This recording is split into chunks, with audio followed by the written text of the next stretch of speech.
تھا ذوالفقار سے اب میری جنگ دیکھ، چل میرے ساتھ ساتھ ذرا میرا رنگ دیکھ، اس پیاس میں لڑائی کا میرا بھی ڈھنگ دیکھ، راہ حیات فتنوں پہ کرتا ہوں تنگ دیکھ، مانا تو ذوالفقار ہے مرحم شکار ہے، لیکن یہ دیکھ کون یہ مجھ پر سوار ہے۔ یا علی یا حسین۔ اعوذ باللہ من الشیطان اللعین الرجیم، بسم اللہ الرحمن الرحیم، الحمد للہ وکفی وسلام علی عبادہ الذین اصطفی۔ درود بھیجیے محمد و آلہ۔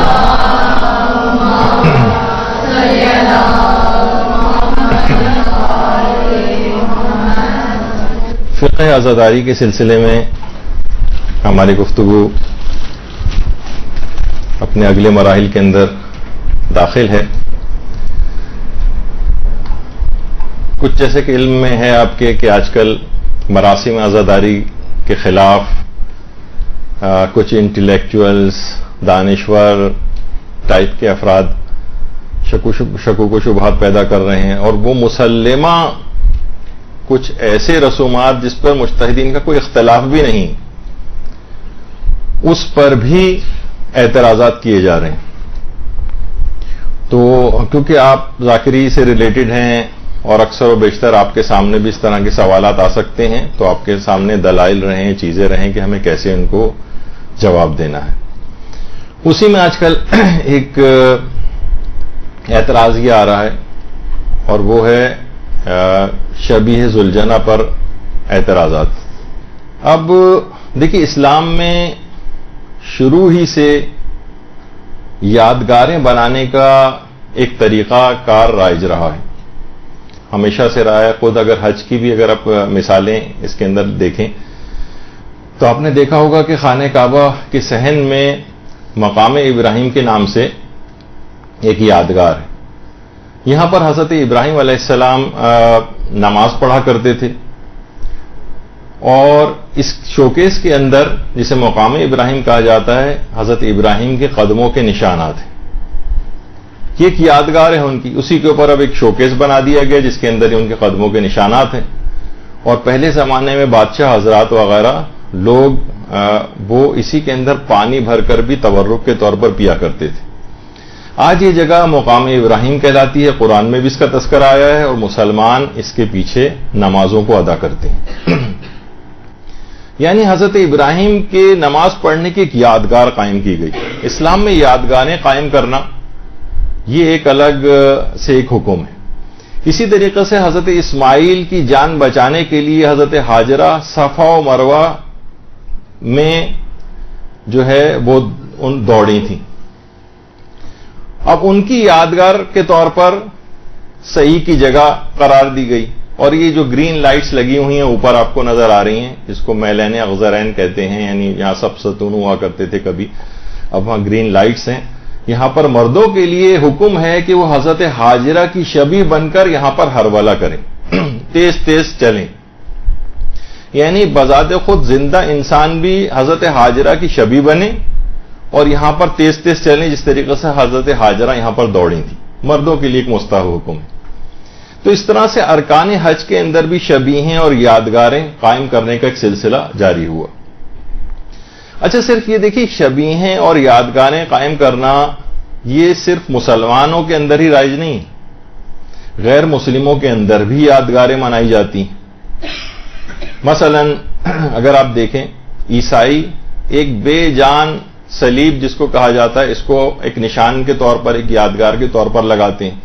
ان کے ہر گرجا گھر کے اوپر آپ کو یہ لگی ہوئی نظر آئے گی۔ عیسائیوں کی گردن کے اندر یہ صلیب آویزاں جو ہے وہ نظر آتی ہے۔ تو یہ اس طرح سے یادگاریں قائم کرنے کا صرف مسلمانوں یا شیعوں کے اندر ہی صرف یہ مسئلہ نہیں ہے، بلکہ غیر مسلم بھی اس کو اپنے طور پر یادگاریں قائم کرتے ہیں۔ اسی طرح سے حضرت اسماعیل کے ذبح کے جو واقعے کی یادگار ہے، اسی میں حضرت اسماعیل اور حضرت ابراہیم کی ذبح کی یادگار وہ جانور، اسی جانور کو ہر سال اس کی ایک شبیہ بنائی جاتی ہے، ایک جانور اس کی شبیہ کے طور پر لے کر آؤ، حکم ہے اس کو ذبح کرو۔ اب ظاہر ہے کہ اسلام نے ہندوؤں کی طرح سے اس جانور کی پوجا پاٹ کرنے سے تو منع کیا ہے، لیکن بہرحال اسلام یہ کا ایک مزاج ہے وہ کہ قابل تعریف صفات کسی بھی شخص کے اندر ہوں، کسی جانور کے اندر ہوں، حتیٰ کہ جمادات کے اندر ہوں، اسلام اس کی قدر شناسی کی تعریف کرتا ہے، اور انسان کی انسانیت اسے کسی حیوان کی قدر شناسی پر بھی مجبور کرتی۔ اب اصحاب کہف کا کتا اپنی اچھی صفات کی وجہ سے قرآن میں بھی اس کا تذکرہ آ گیا۔ اسی طرح سے ذوالجناح، جس کا اصلی نام کیا ہے اس پہ علماء کی ایک بحث ہے کہ بہت زیادہ جو معتبر منابع ہیں اس کے اندر لفظ ذوالجناح تو نہیں آیا ہے، البتہ مرتجز کے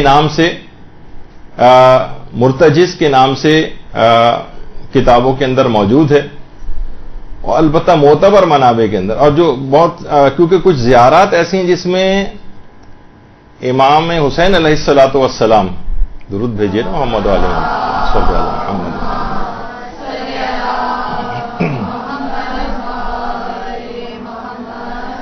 اس میں جیسے کہ زیارت نائیہ میں بھی امام کے اس گھوڑے کو جواد کہا گیا ہے، لیکن اصل نام اس کا مرتجز تھا۔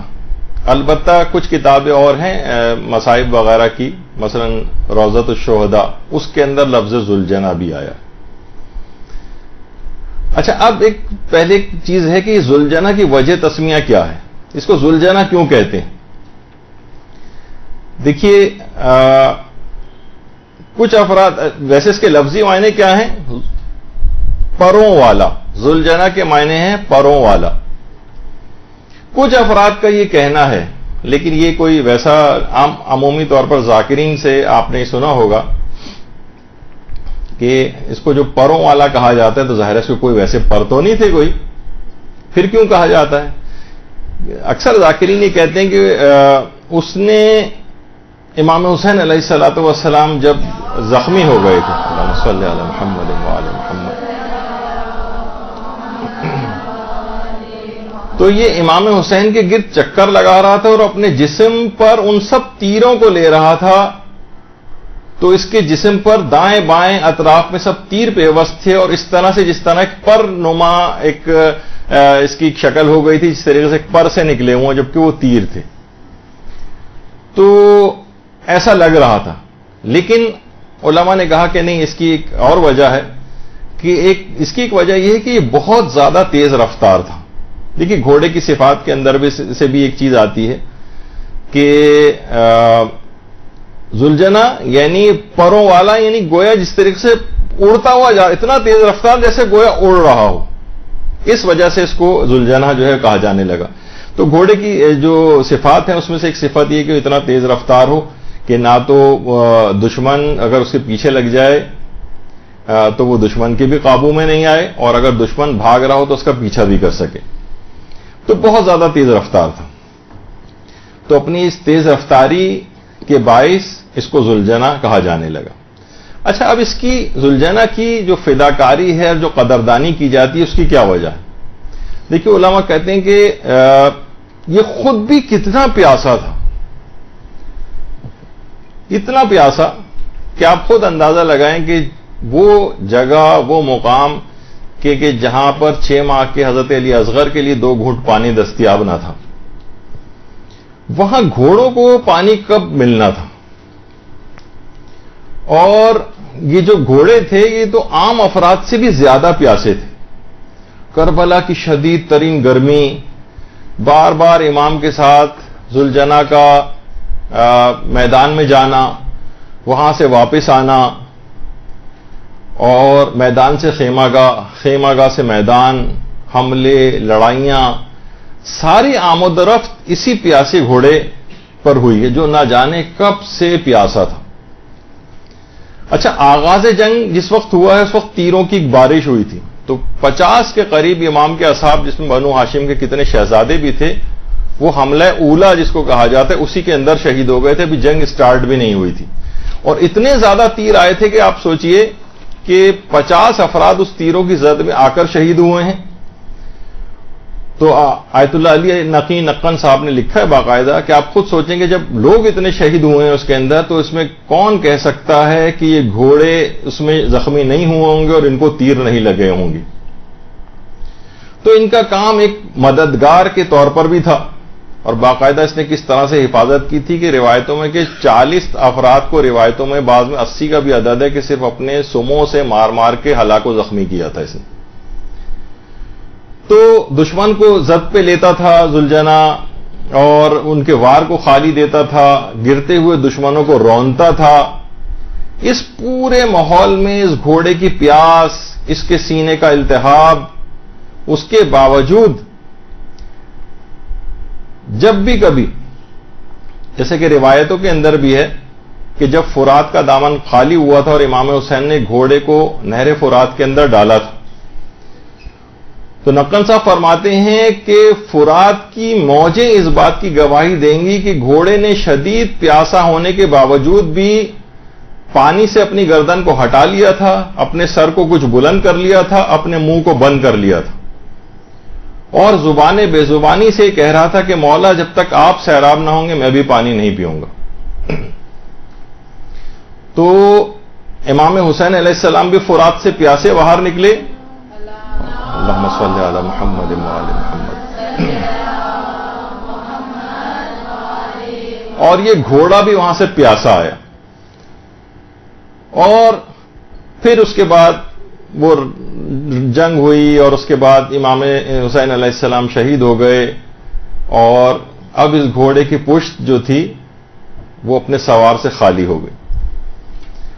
چاروں طرف سے اس کے مالک کو اشقیاء نے جو گھیر لیا تھا، اور اب مدافعت کا کوئی موقع باقی نہیں بچا تھا، اور میدان جنگ دشمنوں سے مکمل طور پر بھرا ہوا تھا، کوئی دوست موجود نہیں تھا، اور اس کا راکب، اس کا سوار اپنی حقیقی منزل تک پہنچ چکا تھا اور شہید ہو چکا تھا۔ اب اس گھوڑے کے پاس اپنے فرض کا احساس تھا، اور ان بےکس عورتوں اور بچوں کے پاس کہ جو کہ اپنے والی اور وارث کے منتظر تھیں، اس کی پوری کوشش یہ رہی کہ ان تک اس خبر کو جا کر پہنچائے۔ روایتوں میں کہ اس نے اپنی پیشانی کو امام حسین کے خون سے رنگین کیا، اور سیدھا چلتا ہوا خیموں کی طرف آیا، اور ہنہنا کر باقاعدہ آواز نکالی کہ ساری بیبیاں جو ہیں وہ خیمے کے دروازے پر آئیں، دیکھا کہ اس کی زین بالکل خالی ہے، اور زین خالی ہے، اور باگیں کٹی ہوئی ہیں، پیشانی خون سے رنگین ہے، اور تیر جسم کے اندر ذوالجنا کے پیوست تھے۔ زبان بے زبانی سے اس نے گویا امام حسین علیہ السلام کی شہادت کی خبر دی، اور اس مددگار امام حسین کی بس صرف یاد، اس کی اس فداکاری کی یاد کے اندر یہ شبیہ ذوالجنا جو ہے وہ نکالی جاتی ہے، اور جب تک امام حسین علیہ السلام کا نام زندہ رہے گا، ان کے اس اسب باوفا ذوالجنا کا نام بھی ہمیشہ زندہ رہے گا۔ اللہم صلی علی محمد وآل محمد۔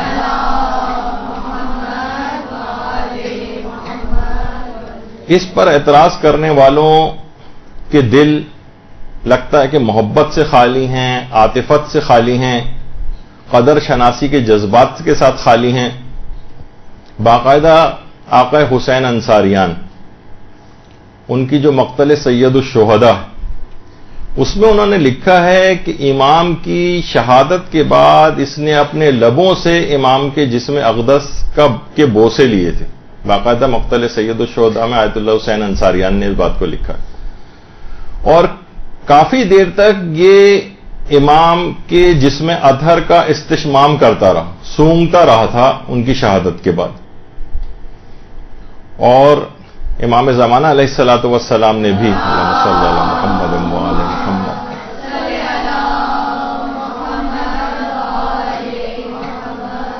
اس کو جواد کے نام سے یاد کیا ہے، اور فرمایا ہے کہ جب عورتوں اور بچوں کی نگاہ ذوالجنا پر پڑی تھی تو دیکھا کہ زین اس کی ڈھلکی ہوئی ہے، تو مخدرات عصمت و طہارت اپنے چہروں کو پیٹنے لگی تھیں اس کی حالت کو دیکھ کر۔ خود امام زمانہ کے جملے، اور ناسخ التواریخ میں بھی ہے لکھا ہے کہ ذوالجنا نے خیموں کے سامنے اپنے سر کو زمین پر مار کر جان دے دی تھی.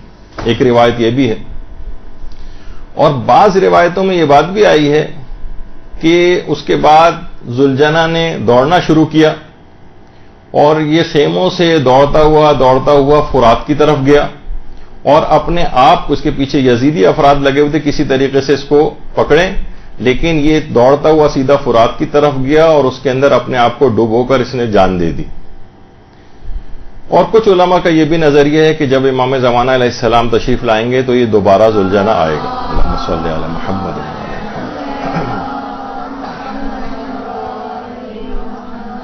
اس کے بعد یہ غائب ہو گیا. تو اس کے مختلف الگ الگ روایات میں ہے کہ اس کے بعد ذوالجنا کہاں گیا، تو اس کے لیے الگ الگ جو روایتیں ہیں بہرحال.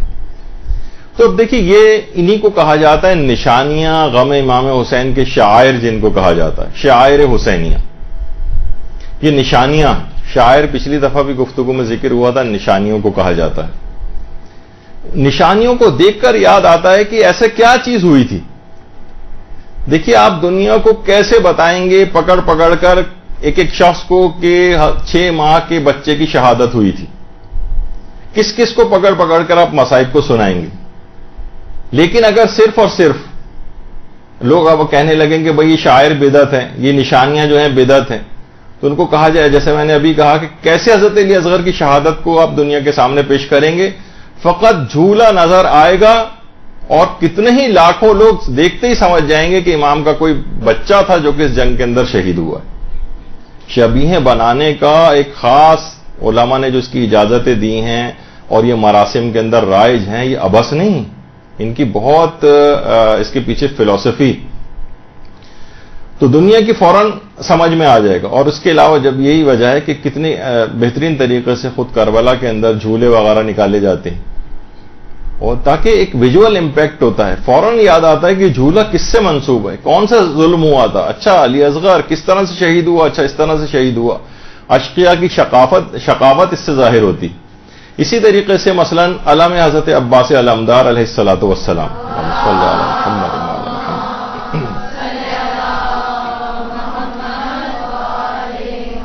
اس پہ لگے ہوئے پنجے، فوراً دماغ متوجہ ہوتا ہے کیوں ہے، اچھا یہ کٹے ہوئے ہاتھ ہیں، اچھا کس کے ہیں، کون تھا علمدار.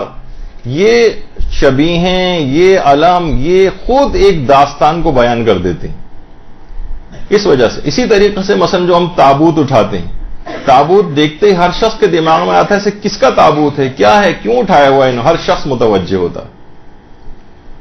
تو یہاں تو ہمارے یہاں نہیں ہے، لیکن بہت سارے عرب دنیا کے اندر تو برداشت بھی نہیں کر سکتے کہ جسم میں پائمالی کے بعد حضرت قاسم وغیرہ کو گٹھڑی میں لانے کے جو واقعات ہیں اس تک کی یادگاریں عرب دنیا کے اندر منائی جاتی. تو ہر آدمی متوجہ ہوتا ہے ان مظالم کی طرف. دیکھیے اب اللہ کی طرف جب متوجہ انسان ہوتا ہے، جو چیزیں اللہ کی طرف متوجہ کرتی ہیں اس کو علماء کہتے ہیں شاعر اللہ. شاعر اللہ. دیکھیے جتنی بھی چیزیں ہیں، حتیٰ کہ یہ جو خود خانہ کعبہ ہے آپ کے سامنے، یہ خود اصل بیت معمور کی شبیہ ہے جو زمین پر قائم کی گئی. یہ بیت معمور کی شبیہ،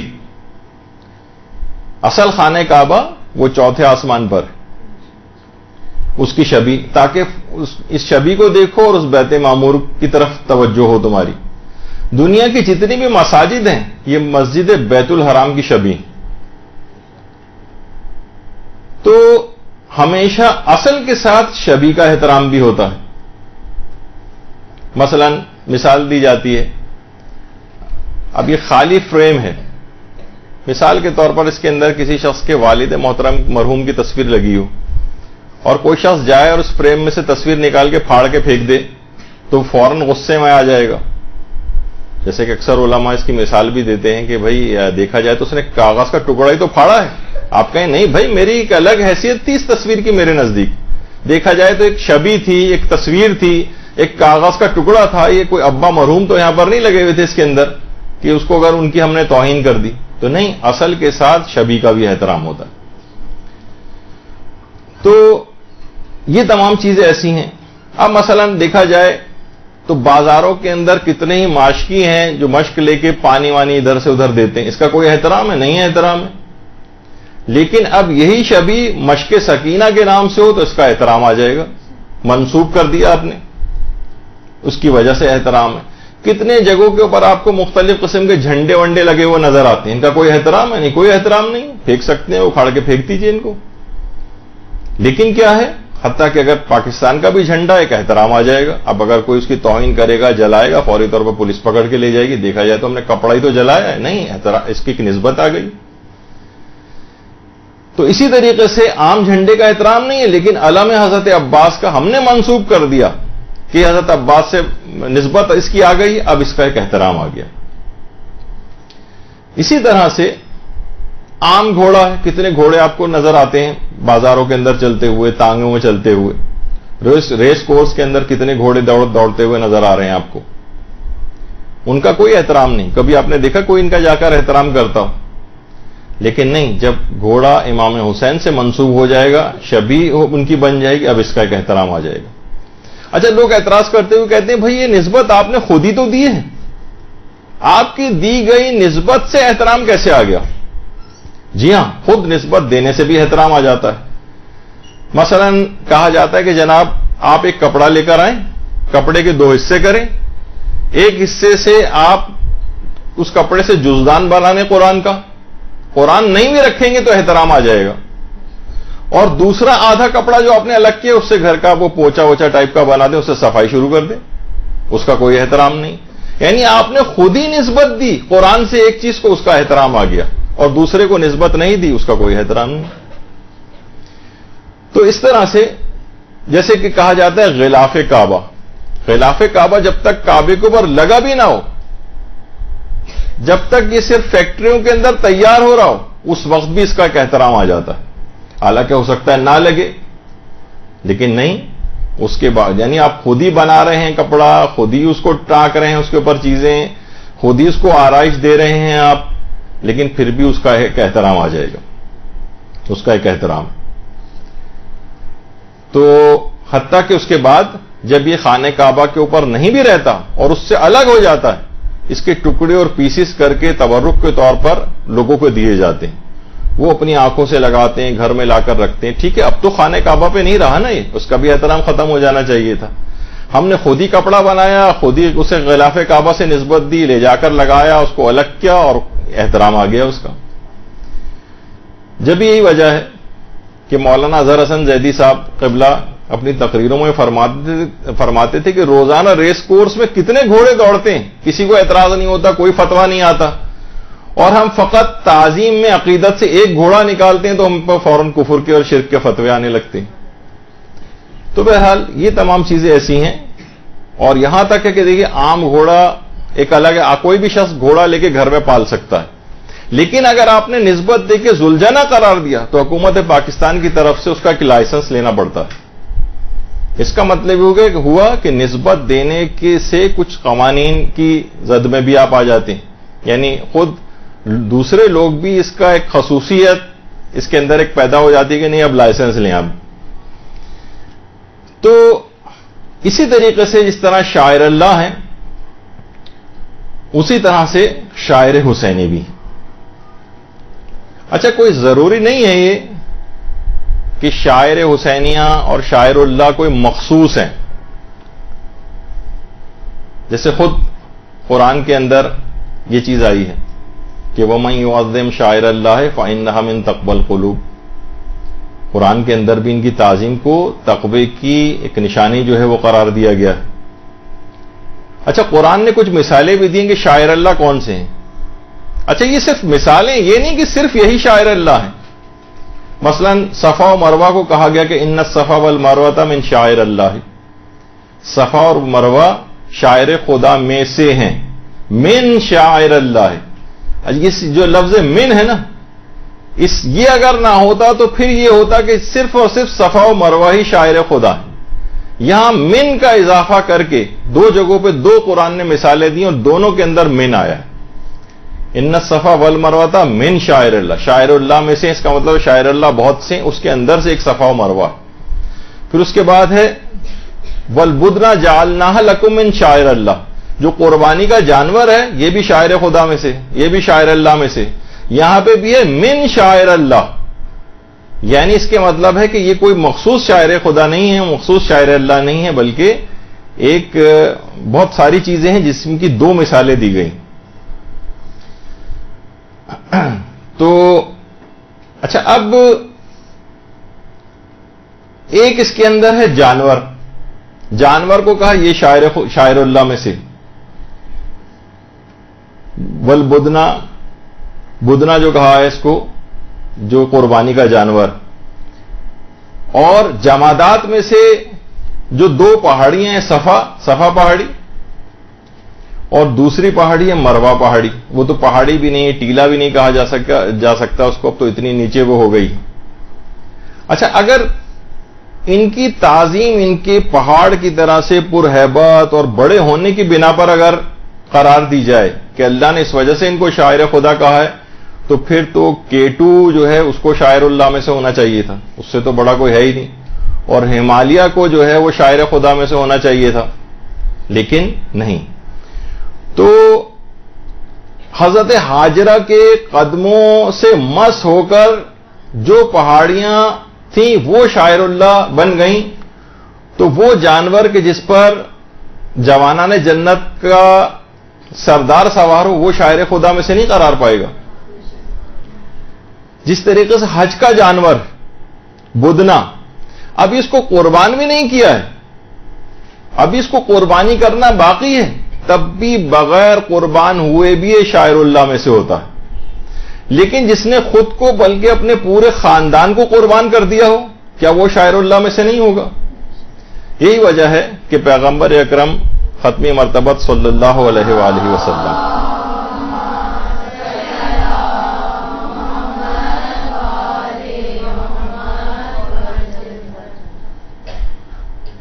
پیغمبر اسلام جو امام حسن اور امام حسین کے بوسے لیا کرتے تھے، کیا وہ نانا ہونے کی وجہ سے لیتے تھے؟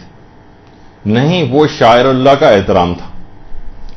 اچھا، نانا کی محبت ہوتی تو گال کے بچوں کے بوسے لیے جاتے ہیں، رخساروں کے بوسے لیے جاتے ہیں، پیشانی کے بوسے لیے جاتے ہیں، سر کا بوسہ لیا جاتا ہے. مگر ایک نواسے کے دہنے مبارک کے بوسے لیتے تھے، ایک کے گلے کے بوسے لیتے تھے. معلوم تھا کہ یہ شاعر اللہ ہیں. ایک کا دہن زہر دغا سے متصل ہے اور دوسرے کا گلا خنجر جفا سے متصل ہے. آیت اللہ جعفر شوستری نے ایک جملہ لکھا ہے کہ امام حسین جب تشریف لاتے تھے تو پیغمبر اکرم ان کے جسم کے بوسے لیتے تھے اور کہتے تھے کہ اے حسین اپنا پیراہن اٹھاؤ، اپنا لباس اٹھاؤ، اور پیغمبر اکرم ان کے جسم کے بوسے لینے لگتے تھے. تو امیر المومنین علیہ الصلوۃ والسلام ان سے معلوم کرتے تھے، اللہم صلی علی محمد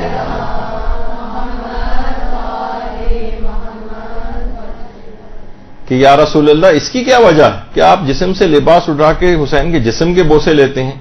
کہا کہ ہاں، جہاں جہاں تلواروں کی ضربیں لگیں گی وہاں وہاں کے میں بوسے لیتا ہوں. تو یہ عمل فقط ایک نانا کی محبت کا اظہار نہیں تھا، بلکہ امت کو شاعر کا احترام سکھانا مقصود تھا. اچھا، آپ علماء فرماتے ہیں کہ دیکھیے جو خلیل خدا کی قربانی تھی، خلیل خدا کی قربانی، مسلمانوں سے اگر آپ پوچھیں کہ اس جانور کو دیکھ کے آپ کو کیا چیز یاد آتی، فوراً وہ کہے گا کہ ہمیں ابراہیم و اسماعیل کی قربانی کی یاد آتی. اچھا، آپ نہ خلیل خدا رہے نہ اسماعیل رہے، مگر پھر بھی اس جانور کو دیکھو اور ان کی قربانی کو یاد کرو. اسماعیل ذبح بھی نہیں ہوئے، قربانی ملتوی ہو گئی. تو وہ اسلام کے جو کہ سابقہ دور کے ایک نبی کی ملتوی قربانی کی یادگار منانے کا حکم دیتا ہے، وہ رسول خدا کے اپنے گھر میں وقوع پذیر ہونے والی قربانی کو کیسے فراموش کر دے گا؟ وہ تو ملتوی شدہ قربانی کی یادگار منانے کا حکم دے رہے ہیں، اور جو قربانی حقیقتاً واقع ہو گئی رسول کے گھر میں، وہ کیسے اس کو فراموش کرے گا؟ دیکھیے علماء یہ بھی کہتے ہیں کہ ابراہیم و اسماعیل کی قربانی میں اصل میں دو کردار تھے، ایک ذبح ہونے والا تھا اور ایک ذبح کرنے والا تھا، ایک قربان ہو رہا تھا اور ایک قربان کر رہا تھا، دو چیزیں تھیں نا۔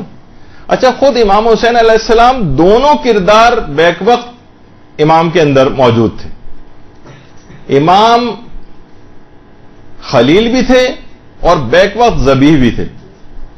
ذبیح رسول اللہ کی نسبت سے تھے، ذبیح رسول اللہ کی نسبت سے تھے، اور خلیل جو تھے وہ حضرت علی اکبر علیہ السلام کی قربانی انہوں نے پیش کی، اور حضرت علی اصغر علیہ السلام کی قربانی انہوں نے پیش کی۔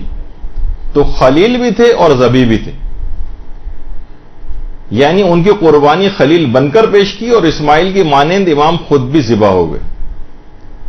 اور یہ جانور بھی جو اب ذبح ہو رہا ہے، اور یہ گوسفند جو حضرت اسماعیل کی شبیہ ہے، یہ اصل میں اسی گوسفند کی شبیہ ہے جو حضرت اسماعیل نے جس کو ذبح کیا تھا۔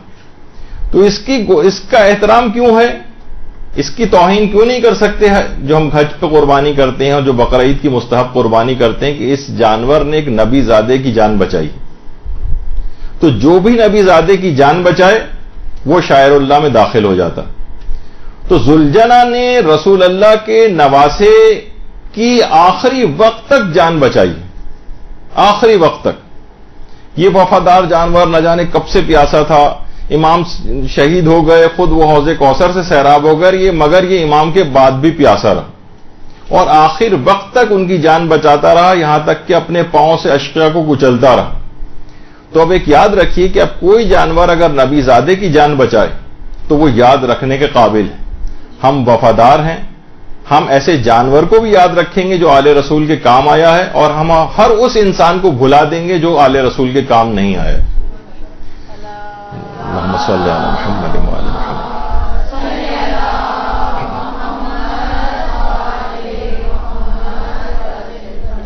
اچھا، جانور کو دوسرے جانور کی شبیہ بنانا تو ہے، بعض اوقات یہ بھی ہوتا ہے کہ انسان بلکہ فخر موجودات بھی شبیہ بنے۔ پیغمبر اسلام ناقے کی شبیہ بن کر اپنی پشت پر حسنین کو سوار نہیں کراتے تھے، اور جب حضرت عمر نے کہا تھا کہ کیسی اچھی سواری ہے شہزادو تمہاری، تو پیغمبر نے کیا فرمایا تھا؟ یہ بھی تو دیکھو کہ سوار کتنے اچھے ہیں۔ خیر، تو اب غیروں کو تو چھوڑیے، اپنے افراد بھی اس شبیہ ذوالجنہ کے اوپر اعتراضات کرتے نظر آ رہے ہیں۔ تو چند ایک اعتراضات آپ کے سامنے پیش ہو جائیں۔ پہلا تو اعتراض یہ ہے کہ یہ صرف انڈیا اور پاکستان کے اندر اس کی شبیہ منائی جاتی ہے، ایران عراق وغیرہ میں تو ہم نے کبھی نہیں دیکھا۔ لوگوں کا عام طور پر ایک اعتراض ہوتا ہے۔ سب سے پہلے تو یہ بات یاد رکھ لیجئے کہ ایران اور عراق میں کسی رسم کا ہونا نہ ہونا یہ کوئی معیار نہیں۔ کتنی ایسی چیزیں جو ایران عراق میں نہیں ہوتی ہمارے یہاں ہوتی ہیں، اور کتنی ایسی چیزیں جو وہاں ہوتی ہیں اور یہاں پر نہیں ہوتی۔ اس میں ہماری گفتگو ہو چکی ہے پچھلی مرتبہ کہ عرف مختلف ہوتے ہیں، عرف کے معیارات الگ الگ ہیں، عرف کی رسومات الگ ہیں۔ ہو سکتا ہے ایک جگہ کے اوپر ایک رسم جو ہے وہ اچھی سمجھی جائے، دوسری جگہ پہ صحیح نہ سمجھی جائے، معیوب سمجھی جائے، ایک جگہ پہ کچھ الگ حکم ہو، دوسری جگہ پہ کوئی الگ حکم ہو۔ یہ پچھلی دفعہ آ چکا، تو یہ کوئی معیار نہیں ہے۔ اچھا دیکھیے، ہمارے ہاں کچھ رسومات بہرحال ان علاقوں سے زیادہ نظر آتی ہیں بظاہر، تو علماء فرماتے دیکھیے اس کی کچھ نفسیاتی وجوہات بھی، نفسیاتی وجوہات۔ دیکھیے نفسیاتی وجہ یہ کہ خود ایران کے اندر آئمہ کی اوریجنل قبریں موجود ہیں، اوریجنل روضے موجود ہیں۔ عراق میں بھی ایسا ہی ہے، کتنے ہی آئمہ کی قبور ہیں، روضے ہیں۔ تو وہاں کے عوام ان کو ایک جذبات کے اظہار کا ایک آؤٹ لیٹ کی ایک جگہ ہے، وہ جہاں اپنے غم کے جذبات کا اظہار کرتے ہیں، امام سے توسل کرتے ہیں، اوریجنل قبریں وہاں پر موجود ہیں۔ تو وہاں پر اگر کوئی بہت زیادہ رسومات نظر بھی نہ آئیں تو اس کی ایک وجہ ہے کہ ان کے پاس اوریجنل چیزیں موجود ہیں۔ ہمارے ان علاقوں کے اندر امام کی کوئی قبر نہیں ہے، کوئی ان سے منسوب جگہ نہیں ہے۔ اب کیسے لوگ ان سے وابستہ ہوں؟ تو اس وجہ سے یہاں پر شبیہیں بنانے کا رواج ہوا، یہاں پر ذریعیں بنانے کا رواج ہوا کہ ہمارے ہاں روزے نہیں ہیں لیکن ہمارے ہاں روزوں کی شبیہیں بنی، تو لوگوں کی عقیدت رہے، لوگ اپنے جذبات کا وہاں جا کر اظہار کر سکیں. کتنی ایسی چیزیں، کتنی یہاں پر مختلف علاقوں کے اندر آپ نے دیکھا کہ آپ کے اپنے علاقے میں اور جگہوں کے اوپر جو ذریعے بنی ہیں اس کے اوپر اعتراض نہیں کرنا چاہیے. اس پہ بھی ہماری انشاءاللہ کبھی اور گفتگو آئے گی، لیکن یہ ساری چیزیں ان کو باقی رکھا گیا. تو کتنی دیکھیے ایسی چیزیں ہیں کہ یہاں پر مجھے اچھی طرح یاد ہے جب بچپن کا ہمارا دور تھا یا اوائل جوانی کا دور تھا، تو اس کے اندر مساجد کے اندر باقاعدہ اعلانات ہوتے تھے اور دعائیں ہوتی تھیں کہ پروردگار زیارت کے رستے کھل جائیں، ہم لوگ وہاں جا سکیں. لوگ ترستے تھے.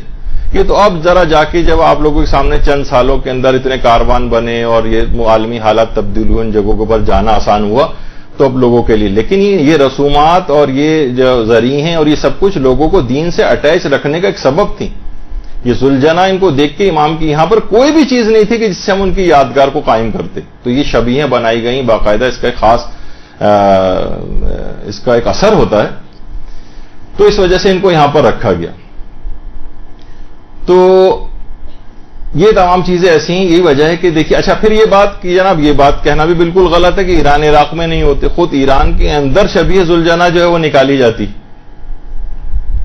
باقاعدہ ایران کے اندر شبیہ ذوالجناح نکالی جاتی. کس نے کہا کہ بلکہ ہم سے بھی زیادہ ہوتا ہے وہاں پر. وہاں تو ذوالجناح ہوتا ہے، وہیں ذوالجناح کے پاس بیٹھ کر اس کی ایک منظر کشی ہوتی ہے، وہیں پہ بیٹھ کے مصائب وغیرہ پڑھے جاتے ہیں. یہ سب وہاں پر ہوتا ہے. تو یہ کہنا بھی بہت غلط ہے. تو اس لحاظ سے کتنی ہی شبیہیں وہاں پر نکالی جاتی ہیں، ایران میں بھی، عراق میں بھی، اور کوئی اس کے اوپر جو ہے وہ اعتراض نہیں کرتا. تو اول تو وہاں ہونا معیار نہیں ہے، اور اگر یہ کہنا بھی غلط ہے کہ وہاں پر ذوالجناح کی شبیہ نہیں نکالی جاتی. اچھا اب دوسرا اعتراض یہ ہے کہ بھئی شبیہ ذوالجناح آپ نکالیں، سادہ طریقے سے نکالیں. اتنا اسراف کیوں کیا جا رہا ہے؟ اس کو آپ اتنا سجاتے کیوں ہیں؟ اس کے اوپر اتنا پیسہ جو ہے وہ کیوں خرچ کرتے ہیں؟ دیکھیے پیسہ کوئی اور خرچ کر رہا ہے، تکلیف جو ہے وہ کسی اور کو ہو رہی ہے. بات بھی سمجھ نہیں آتی. تو آپ خود پیسے دے رہے ہوتے تو آپ کو تکلیف کا احساس ہونا چاہیے تھا. پھر ایک ذوالجناح کے اوپر کتنا آپ کے خیال میں اس پہ 1000 بھی روپے نہیں لگے ہوں گے جو آپ کو چیزیں اس کے اوپر لگی ہوئی. ہر شخص اپنی عقیدت کا اظہار کرتا ہے، اپنی ذاتی حلال مال سے اس کے اوپر خرچ کرتا ہے، اور تکلیف کسی اور کو اگر ہو رہی ہو تو یہ بات سمجھ میں آنے والی نہیں. کسی کو اور بہت ہے کہ مالیات کو تو اپنے گھر کا سامان بیچیں، دین کے اوپر خرچ کریں. تو اسی کے اندر سے کٹوتی جو ہے کیوں نظر آ رہی؟ پھر لوگ یہ بھی کہتے ہیں کہ بھئی اصل جو ذوالجناح تھا وہ تو اس طرح کا نہیں تھا، یہ تو اتنا سجاوٹ اس کے ساتھ ہو رہی ہے، اس کو تو دیکھ کے اصل میں اور شبیہ میں تو بہت فرق ہو گیا. اصل تو ایسا نہیں تھا، جس کی شبیہ ویسے ہی ہونی چاہیے نا جیسے اصل. یہ بھی مراجع سے سوالات پوچھے گئے. آیت اللہ حافظ بشیر نجفی سے سوال پوچھا گیا کہ آپ یہ بتائیے کہ برصغیر پاک و ہند میں ذوالجناح کی شبیہ کے جلوس نکالے جاتے ہیں، اسے سونے چاندی اور دیگر قیمتی چیزوں سے مزین کیا جاتا ہے، کیا ایسا کرنا جائز ہے؟ اصل گھوڑا جو کربلا میں تھا اس کی تو یہ حالت نہیں تھی. کیا شبیہ و اصل کے درمیان موافقت یا مشابہت شرط نہیں؟ ایک جیسے ہونے چاہیے ان کو. جواب: شبیہ اور اصل کے درمیان موافقت اور شباہت شرط نہیں. یہ کوئی کہاں سے قانون آپ نے نکالا کہ ایک جیسے ہونے چاہیے؟ مذکورہ عمل صرف شبیہ بنانے والوں کی امام حسین سے محبت اور ان کے نام پر قربانی دینے کی استعداد کی عکاسی کرتا ہے. یعنی ان کی امام حسین سے محبت کا اظہار ہے. یہ نہیں کہ یہ بالکل ویسے ہی بنا رہے ہیں اس کو کہ جیسے کہ امام کا ہوا کرتا تھا. اصل میں اور شبیہ میں موافقت شرط نہیں، ملتی جلتی چیزیں ہونی چاہیے، لیکن ایک ایک چیز بالکل ویسی ہو یہ تو ضروری نہیں. جو غلاف کعبہ ہے، سب سے پہلے حضرت اسماعیل کی زوجہ نے درختوں کی چھال لے لے کے غلاف کعبہ بنایا تھا. درختوں کی چھال کا بنا ہوا تھا غلاف کعبہ، کپڑے کا نہیں تھا. اب آپ کہیں کہ ہمیں تو پہلا والا غلاف کعبہ جو چھال سے بنایا گیا تھا بالکل ویسی اوریجنل ہم ویسے ہی بنا کے اس کے اوپر لگائیں گے، نہیں. وہ بالکل ایک اصل اور شبیہ کے اندر کوئی موافقت شرط نہیں ہوتی. تو یہ والا ایک اعتراض جو کہ بالکل ایک لحاظ سے ایک ویلڈ اعتراض نہیں ہے. لوگ اپنی مرضی سے اپنا حلال مال اس کے اوپر لگاتے ہیں. دیکھیے ائمہ کے قبور کے اوپر کتنا زیادہ پیسہ جو ہے لوگ آج کل اس پر بھی اعتراض ہونے لگا ہے، تو ہندوؤں کی طرح سے چڑھاوے چڑھانے والی بات ہوگی. تو آج کل لوگ ہندوؤں کے اندر بہت پی ایچ ڈی کیا ہوا ہے لوگوں نے، ان کی رسومات، بھائی اپنی بھی آپ کی رسومات ہیں، اپنے بھی آپ کے طور طریقے ہیں. تو ائمہ کے قبور پر لوگ پیسے بھی لے جا کر ڈالتے ہیں. ہم دیکھتی ہیں زری کے اندر کتنے پیسے پڑے ہوئے ہوتے ہیں، حتیٰ کہ عورتیں اپنے زیورات تک زریوں کے اندر ڈالتی ہیں. اور اتنا زیادہ پیسہ وہاں پر اس لحاظ سے اکٹھا ہوتا ہے ائمہ کی زری پر کہ ایک زمانہ گزرا ہے کہ جب حکومت ایران اپنی ضرورتوں کے لیے جب جنگ وغیرہ ہو رہی تھی وہاں پر اس پہ مسلط کی گئی تھی، تو امام رضا علیہ الصلوۃ والسلام کے روضے سے قرض لیا جاتا تھا. اللہم صلی علی محمد.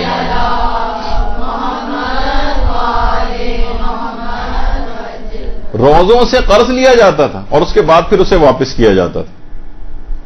بہت سے لوگ اس پہ بھی اعتراض کرنے لگے کہ ائمہ کے روزوں کے اوپر اتنا سونا کیوں لگا ہوا ہے، اس سونے کو وہاں سے اکھاڑا جائے اور غریبوں کے اندر تقسیم کیا جائے. کیا امام پسند کریں گے کہ سونا ان کا اتنا لگا ہو؟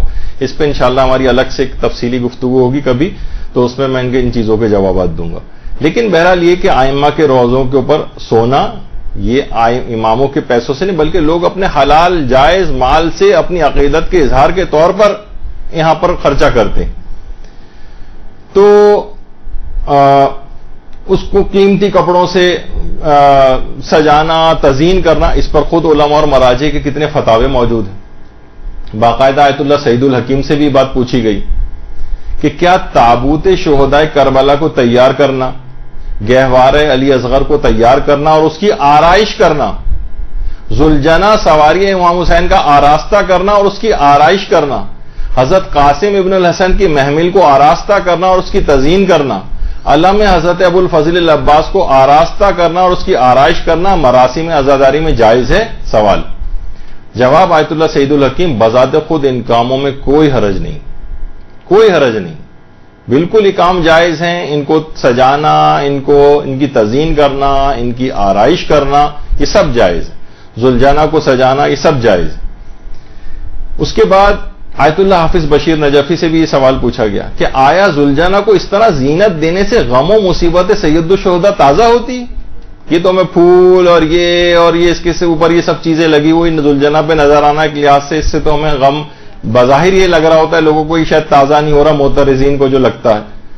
تو جواب انہوں نے یہی دیا کہ اس شبیہ ذوالجناح کو مزین کر کے مومنین امام حسین کے نام پر فداکاری اور محبت و عشق کا مظاہرہ کرتے ہیں، اور اس لحاظ سے ایسا کام کرنا شرعی حوالے سے باعث ثواب بھی، یعنی ذوالجناح کو سجانا باعث ثواب ہے. تو یہ اور اس کا غم امام حسین، لوگ اس کو دیکھ کے خوشی کا ان کا احساس ہوتا ہے، یہ غم کے جذبات پیدا ہوتے ہیں، غم کے جذبات پیدا ہوتے ہیں. کون اس کو دیکھ کے خوش ہوتا ہے، ہنس رہا ہوتا ہے؟ نہیں، ایسا کچھ نہیں ہوتا ہے. یاد آتی ہے امام کی، اور یہ اپنے جذبات کا اظہار. ہم اس کو کیا اس طرح سے رکھتے ہیں؟ اگر امام کا گھوڑا نظر آتا ہم اس کی صفائی کرتے، اس کو اچھی سی چیزیں اس کے اوپر جا کے اپنے محبتوں کے اظہار کے طریقے ہیں، اس پہ لوگوں کو روکنا یہ اچھا نہیں. اسی طرح سے دو مراجع اور ہیں، آیت اللہ نوری حمدانی اور آیت اللہ شیخ جواد تبریزی. انہوں نے بھی یہ کہا کہ شبیہ ذوالجناح پر چادریں چڑھانا اور اسے سجانا بالکل جائز ہے. حتیٰ کہ ان سے یہ کہا گیا کہ چادر اور یہ زیورات سے، بلکہ بہت سے افراد تو زیورات تک ذوالجناح کے اوپر چڑھاتے ہیں. انہوں نے کہا کوئی حرج نہیں، اشکال نہ دارت. آیت اللہ جواد تبریزی نے کہا اور آیت اللہ نوری حمدانی نے فرمایا کہ طبق متعارف اشکال نہ دارت، یعنی جس طرح نارملی عام طور پر سجایا جاتا ہے جن علاقوں میں جس انداز سے اسی طرح سجائیں، کوئی حرج نہیں. باقاعدہ علماء اور مراجع کے استفتاء ہیں.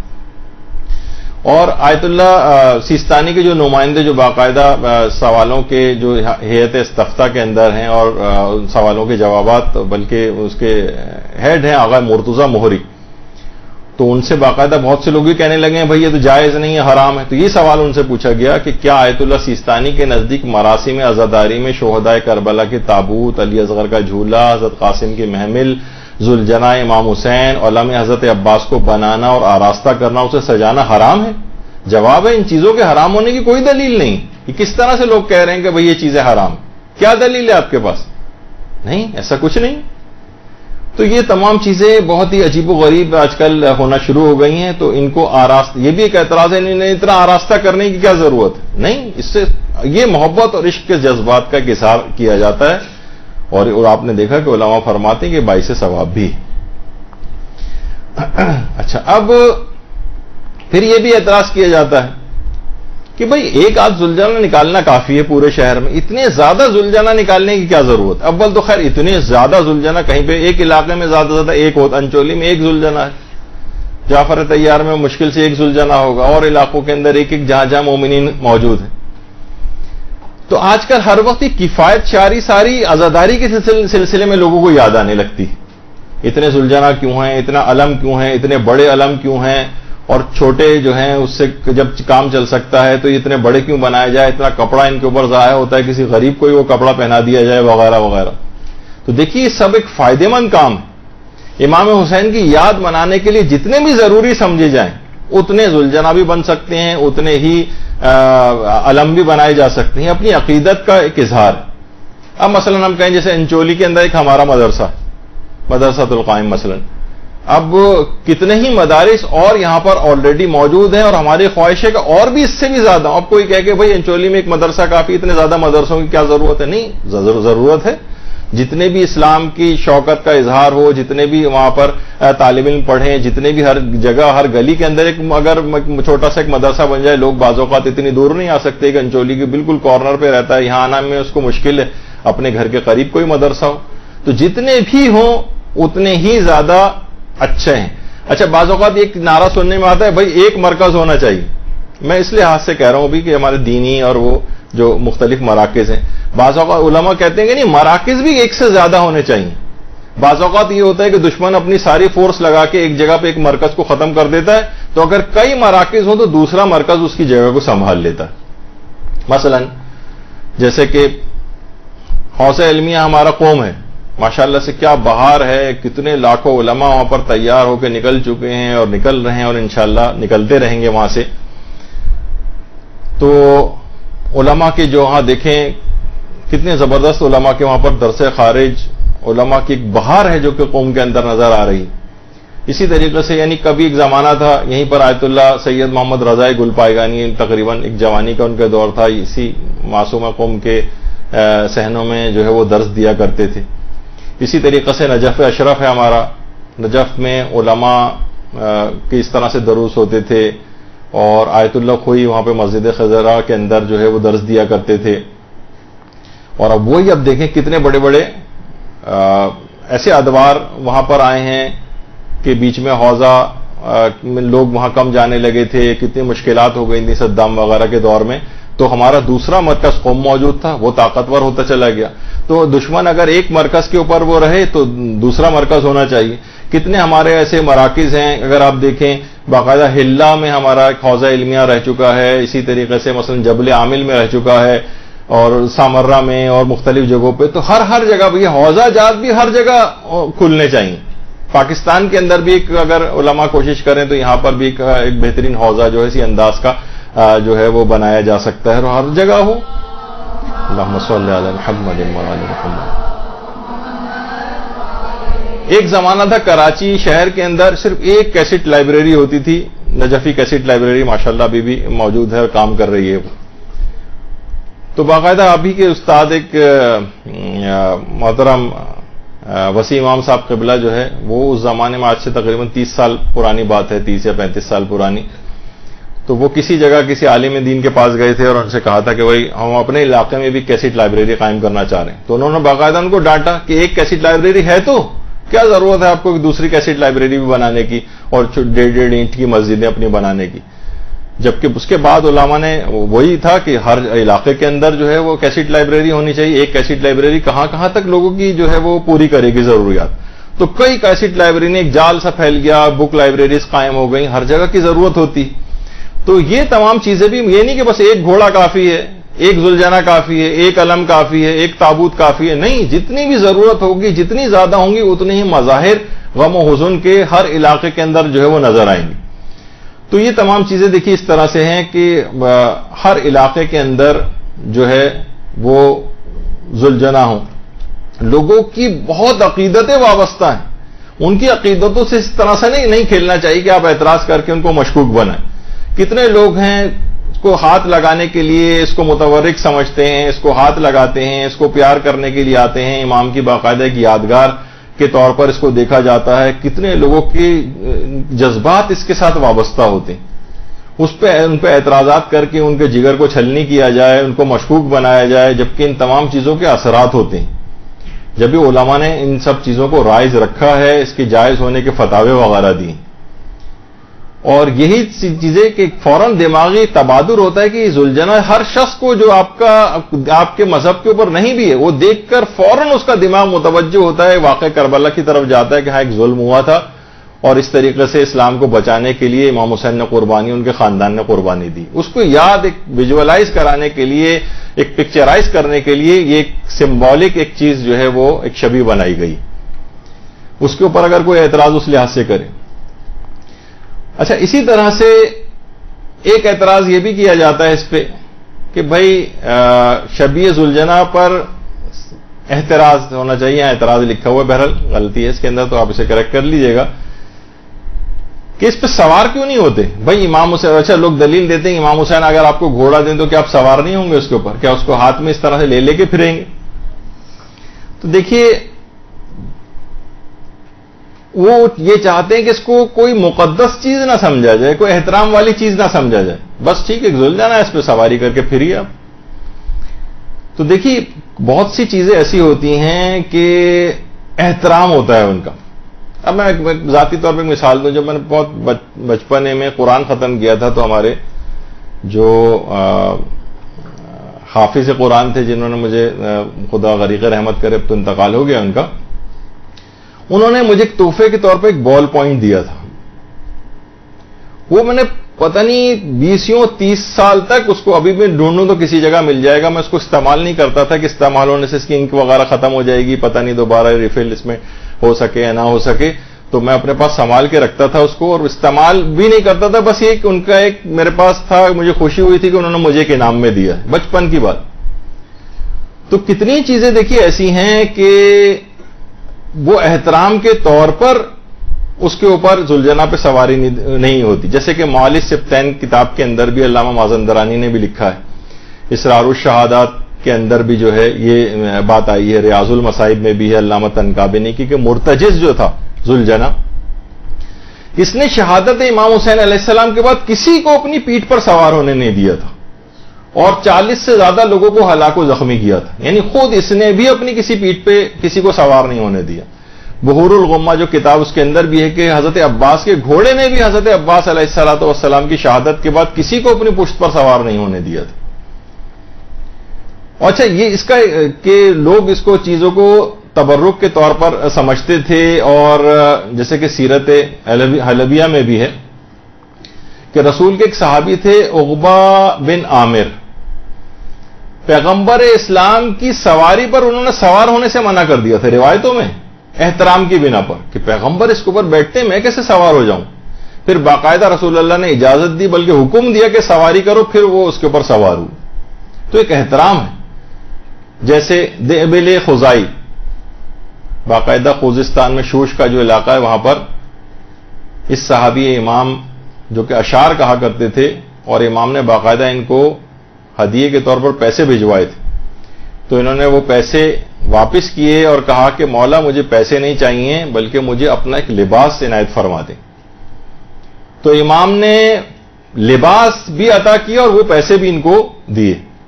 اب دیبل خزائی جو تھے، یہ اپنے پاس اس لباس کو رکھتے تھے. مثلا آپ ہی کو کہا جائے کہ اگر آپ کو امام کوئی لباس دیں تو کیا آپ اس کو خوب پہن وہن کے میلا ویلا کر کے اسے خراب آپ کریں گے؟ نہیں، آپ سنبھال کے حفاظت سے رکھیں گے. بہت ہوا تو نماز کے وقت پہ انسان پہن لے گا، پھر اس کے بعد اس کو حفاظت سے رکھے گا کہ کہیں اس کی کوئی بہترامی نہ ہو. تو دماغ کے میں ایک چیز آتی ہے کہ بطور تبرک اور اس کے احترام کے لحاظ سے، اب یہ تمام جو افراد ہیں، ان کے بات ایک چیز سمجھ میں نہیں آئی ہے. یہ دیبل خزائی کا خیر وہاں پر مقبرہ ہے، تو کہ تمام افراد کو صرف اور صرف اس کا ایک خاص احترام ہے شبیہ ذوالجناح کا. مومنین کو فقط اسی ذوالجناح، شبیہ ذوالجناح پر سواری کرنی رہ گئی. اور کیا گھوڑے اور نہیں کہ اگر آپ کو بہت ہی زیادہ گھوڑ سواری کا شوق ہے تو آپ کسی اور گھوڑے کے اوپر سوار ہو جائیے. نہیں، اسی کے اوپر ہی سواری کرنی. تو یہ چیزیں احترام کے منافی ہیں. ہر وہ چیز جو امام کی ان چیزوں کے احترام کے منافی ہو، اس سے احتراز کرنا لازم ہے. اس پہ بھی علماء نے فتاوے دی.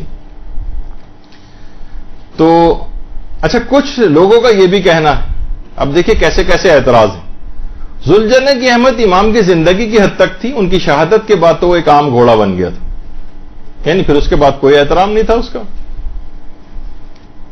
دیکھیے اگر اس بات کو مان لیا جائے, اس بات کو اگر مان لیا جائے کہ اس امام کی زندگی کی حد تک اس کا احترام تھا, اگر بالفرض وہ احترام مانا جائے, ایک ورنہ اس کے بعد ایک عام گھوڑا بن گیا تھا, تو پھر جب خانہ کعبہ کے جو غلاف کے ٹکڑے جب تک خانہ کعبہ تک لگے تب تک احترام ہے, اس کے بعد کیوں ان کا احترام ہے؟ لوگ باقاعدہ لے کے جن کو ٹکڑا ملتا ہے اس کو فریم کر کے گھر میں لگاتے ہیں, اس کو خاص احترام سے رکھتے ہیں, اس کی خاص زیارت ہوتی ہے, لوگ اسے لے لے کے چومتے ہیں. تو یہ تو فطرت انسانی میں اتنا گھٹیا اعتراض ہے کہ اس پہ تو مزید بات کرنے بھی ایک فضول ہے کہ صرف اس وقت تک احترام ان کا تھا جب تک وہ تھے. اس کا مطلب یہ تھا کہ پیغمبر اسلام کے انتقال کے بعد ان سے وابستہ جتنی چیزیں سب کا احترام ختم ہو گیا تھا. پیغمبر کی اونٹنی کا کوئی احترام نہیں تھا, پیغمبر کے حجروں کا کوئی احترام نہیں تھا, پیغمبر کے لباس کا کوئی احترام باقی نہیں تھا. جب تک رسول اللہ کے صحابی تھے, جب صحابی رسول کی وجہ سے صحابی تھے نا, تب تک رسول کے صحابیوں کا احترام تھا. جیسے ہی رسول کا انتقال ہوا, دنیا سے پردہ فرمایا, اس کے بعد صحابہ کا بھی احترام ختم ہو گیا. یہ تو نہیں, انتہائی فضول قسم کی اور حیرت انگیز طور پر اس اعتراض کو اس شخص نے ایک شیعہ منحرف عالم دین جو کہ منحرف ہو کر وہابی مذہب جنہوں نے اختیار کر لیا, اس نے اپنی کتاب کے اندر یہ والا اعتراض کیا کہ اس وقت تک احترام تھا, اس کے بعد کیا احترام. اچھا اب کچھ چیزیں ایسی ہیں وہ ابھی آگے چل کر ویسے آخر میں وہ پیش کروں گا. وہ یہ ہے کہ عام طور پر ایک اعتراض کیا جاتا ہے بھائی یہ کیا آپ نے پوجا پاٹ ٹائپ کی چیز شروع کر دی ہے, اور یہ کہ لوگ ذوالجنہ کے کان میں جا کر اپنی دعائیں کہتے ہیں. دیکھیے سب سے پہلی بات تو یہ ہے کہ کوئی بھی ذوالجنہ سے کوئی دعا نہیں مانگتا, دعا اللہ ہی سے مانگی جاتی. بہتر ہے کہ میں اس پہ خود کچھ نہ کہوں, اور ہمارے مولانا محترم شہریار رضا عابدی نے اس پہ تھوڑا سا ایک کلام کیا ہے, تو وہ آپ ذرا وہ سن لیجئے, وہ خاطر خواہ انہوں نے جواب دیا اس کا. تیرے لیے ہر دعا, تیرے لیے ہر صدا جاری رہے گی صدا. بعض دفعہ سوال ہوتا ہے کہ کیا فائدہ ہے جھولے اور تابوت کا؟ بالکل فائدہ ہے.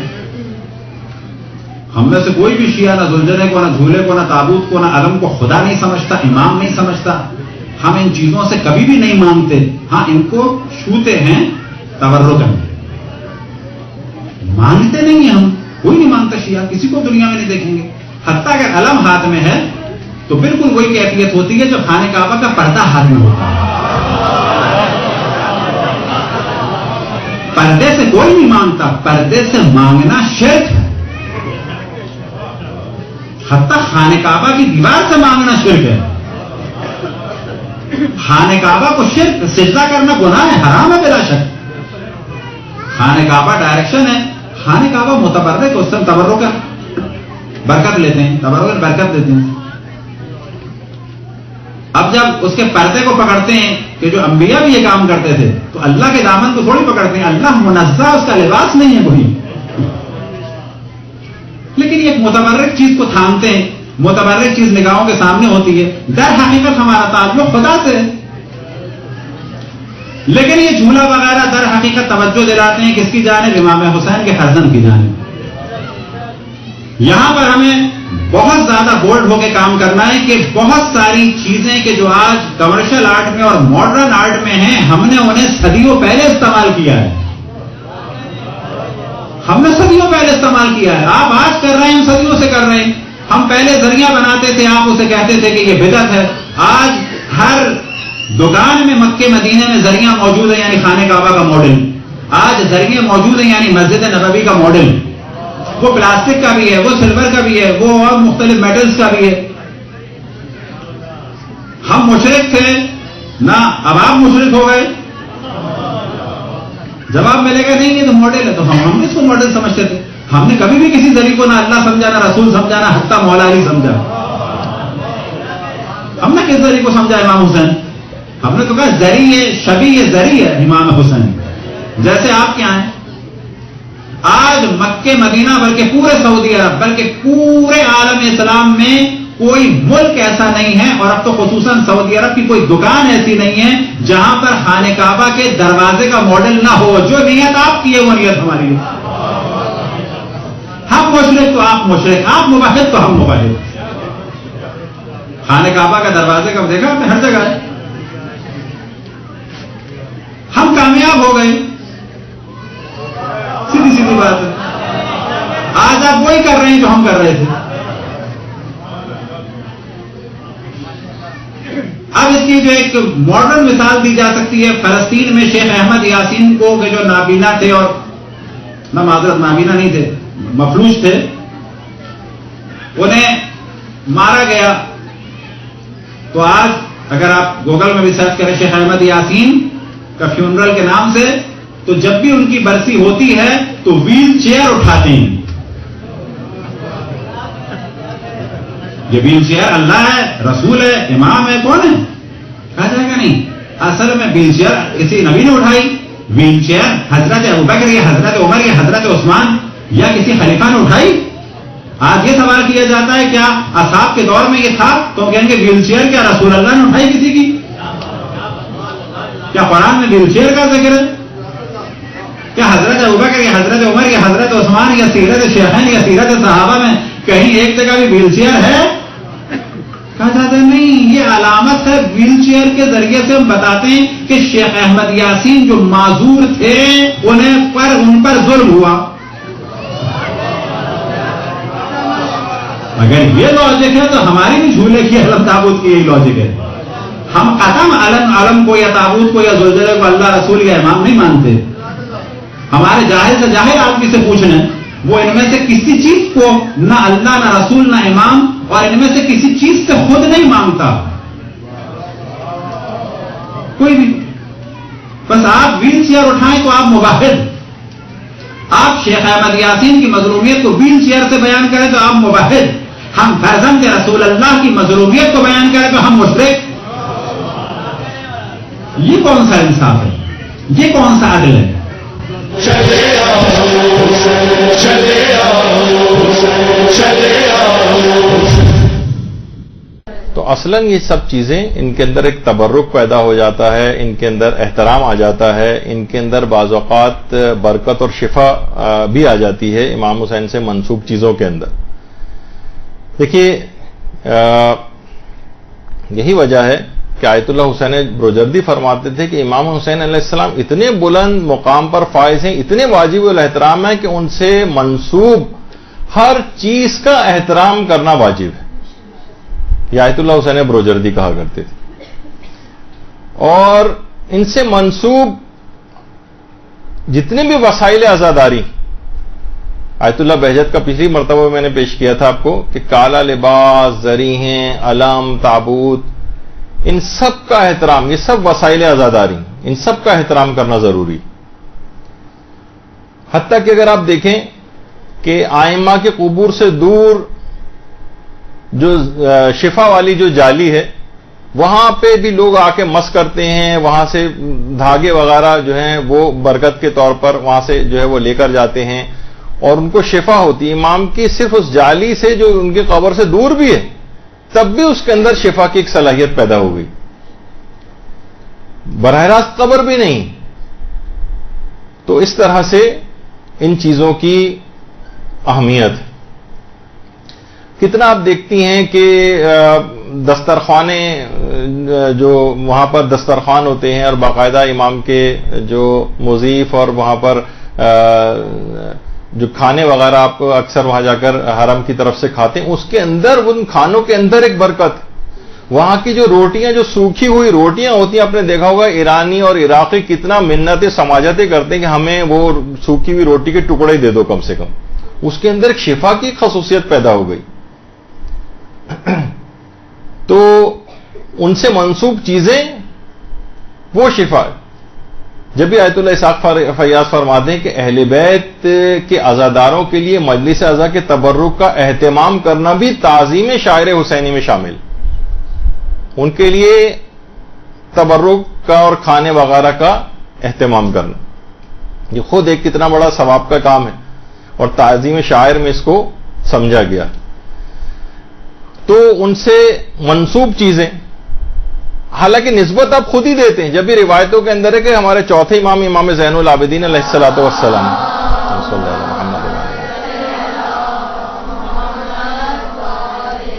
آپ فقیر کو صدقہ دینے کے بعد امام اپنے دانے ہاتھ کو چومتے تھے اور کہتے تھے یہ ہاتھ جو فقیر کا ہے یہ نائب دست خدا ہے، گویا اللہ کے ہاتھ میں گیا ہے، اس کے ہاتھ سے جو میرا ہاتھ ٹچ ہوا ہے گویا اللہ کا ہاتھ ٹچ ہوا ہے اور اب میں اپنے ہاتھ کو بوسہ لے رہا ہوں تبرک کے طور پر۔ تو یہ سب چیزیں امام کی اس کے اندر موجود ہیں، ان کی سیرت کے اندر بھی اس طرح سے ملتی۔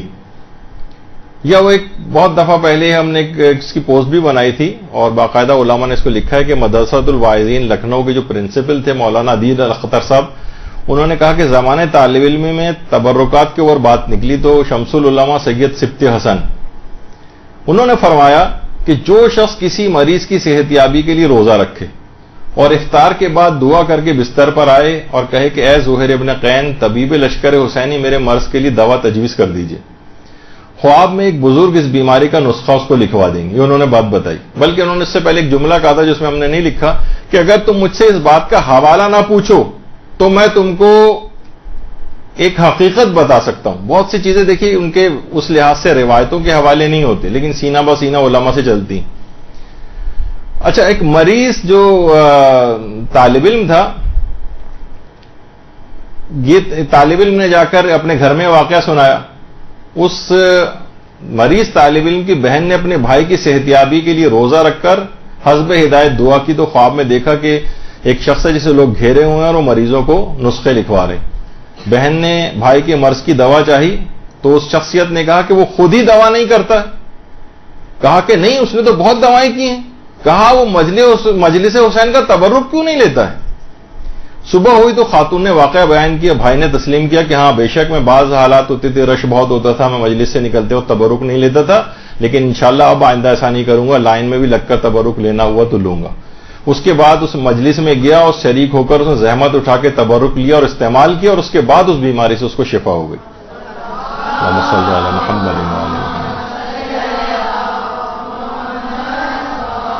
اچھا، اسی زمانے میں واقعہ مشہور ہوا تھا اور اس کے بعد انڈیا کے اخبارات وغیرہ اور رسالوں کے اندر بھی یہ چھپا، اور اس کے بعد جن مومنین شیعہ ڈاکٹروں اور حکیموں نے اپنے اپنے مریضوں جو بہت سے ایسے مریض تھے جو کہ لا علاج ہو رہے تھے ان کے لیے اس طرح سے روزہ رکھ کے اسی طرح سے اس میں عمل کیا انہوں نے، تو اس کے بعد ان بہت سے مریضوں کو بھی شفا ہوئی۔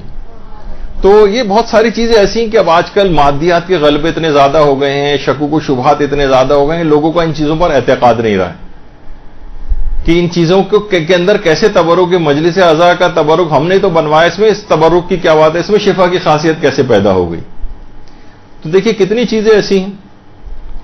آیت اللہ محمد حسین طباطبائی کے متعلق ملتا ہے کہ ایک بار محلہ گزر خان قوم میں ایک سید کی مجلس اعضاء میں گئے، ابھی گھر ان کا بن رہا تھا تو انہیں ایک دوسری جگہ بٹھایا گیا علامہ کو، تو انہوں نے صاحب خانہ سے پوچھا کہ اس گھر میں کب سے عزاداری ہو رہی ہے، یعنی جہاں عزا خانہ تھا اس کے علاوہ کسی اور جگہ لے جا کے بٹھا دیا گیا تھا، گھر بن رہا تھا۔ صاحب خانہ نے کہا 40 سال سے زیادہ ہو گئے۔ یہ سننا تھا کہ علامہ طباطبائی فوراً اٹھ کر پرانے حصے میں آ گئے جو زیر تعمیر تھا اور فرمایا جو جگہ 40 سال سے امام حسین پر گریے کی گواہ ہو اس میں اتنی پاکیزگی آ جاتی ہے کہ اس سے تبرک حاصل کرنا چاہیے۔ تو یہ سب چیزیں ان کے اندر ایک دیواروں کے اندر ایک تقدس آ جاتا ہے، ان کے در و دیوار کے اندر ایک تقدس آ جاتا ہے، اس فرش عزا کا ایک تقدس آ جاتا ہے۔ اسی طرح امام حسین سے منسوب یہ ذوالجنہ اس کے اندر بھی اس طرح سے تقدس آ جاتا ہے، اس کا ایک احترام لازم ہو جاتا ہے، اس کی توہین وغیرہ کرنے کی اجازت نہیں۔ فطرس وغیرہ کا جو آپ اکثر سنتی ہیں وہ فرشتے والا واقعہ، اگرچہ اس پہ علماء کی کافی بحثیں ہیں سند اور متن کے اعتبار سے، اور علماء کے فتاویں کبھی اور انشاءاللہ ان کو ذکر کریں گے، لیکن بہرحال اس واقعے کے اندر کیا تھا کہ اس فرشتے کے بالوں پر امام حسین کے لکڑی کے جھولے سے مس ہونے کی وجہ سے واپس آ گئے۔ امام حسین کے جسم سے بھی مس نہیں ہوا تھا، صرف ان کے جسم سے متصل جو لکڑی کا جھولا تھا اس کے مس ہونے سے اس کے بالوں پر آ گئے تھے۔ اس کو کہتے ہیں تبرک۔ تو اور یہی وجہ ہے کہ یہ سب چیزیں اب یہ فطرس جو ہے باقاعدہ ایران نے اس کے نام پر ایک ڈرون بھی بنایا ہے، اس کا نام فطرس رکھا ہے۔ تو ان چیزوں کی یادگاریں اس طرح سے ہوتی ہیں، ان چیزوں کی اہمیت ہوتی ہے۔ بہرحال تو چیزوں سے تبرک، جب یہ علم سے لوگ علم کو کیوں چومتے، وجہ ہوتی ہے نا علم کو کیوں چومتے ہیں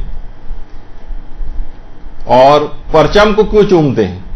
بلکہ آپ خود دیکھیں ہمارے مراجع آج کل اس پہ بھی اعتراض ہوتا ہے کہ بھئی اس کو چومنا، ان چیزوں کو تقدس دینا، ایک کپڑا ہی تو ہے، ایک فلاں ہی چیز تو ہے، خود تو آپ نے بنایا، اسی خود بنایا اور خود ہی اس کو جو ہے اس کو مقدس قرار دے کے اس کا بوسہ لے رہے ہیں. اس کی کوئی تک سمجھ میں نہیں آتی لوگوں کو.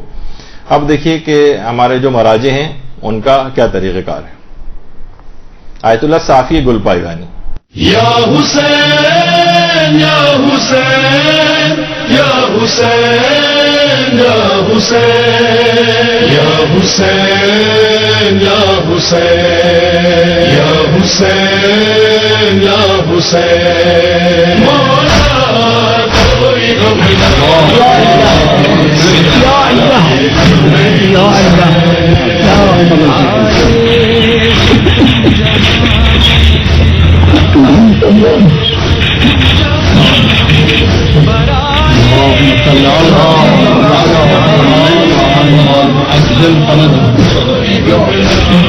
السلام علیکم ابو عبداللہ، السلام علیکم رسول اللہ، السلام علیکم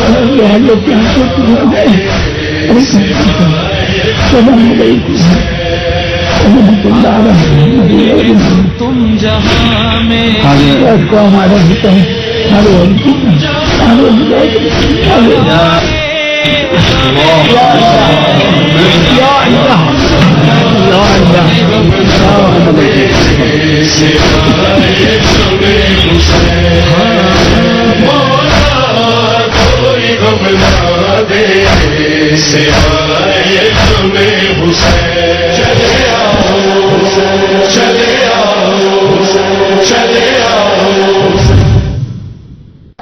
آپ بھی اس لحاظ سے حیران ہوں گے کہ تو کوئی مسلمات ہیں لیکن اس پہ شکوک و شبہات اٹھائے جا رہے ہیں. جب یہ کلاس لینی پڑ گئی. اور اب آپ علم حضرت عباس کا احترام دیکھیے کہ علماء کس طرح سے کرتے ہیں.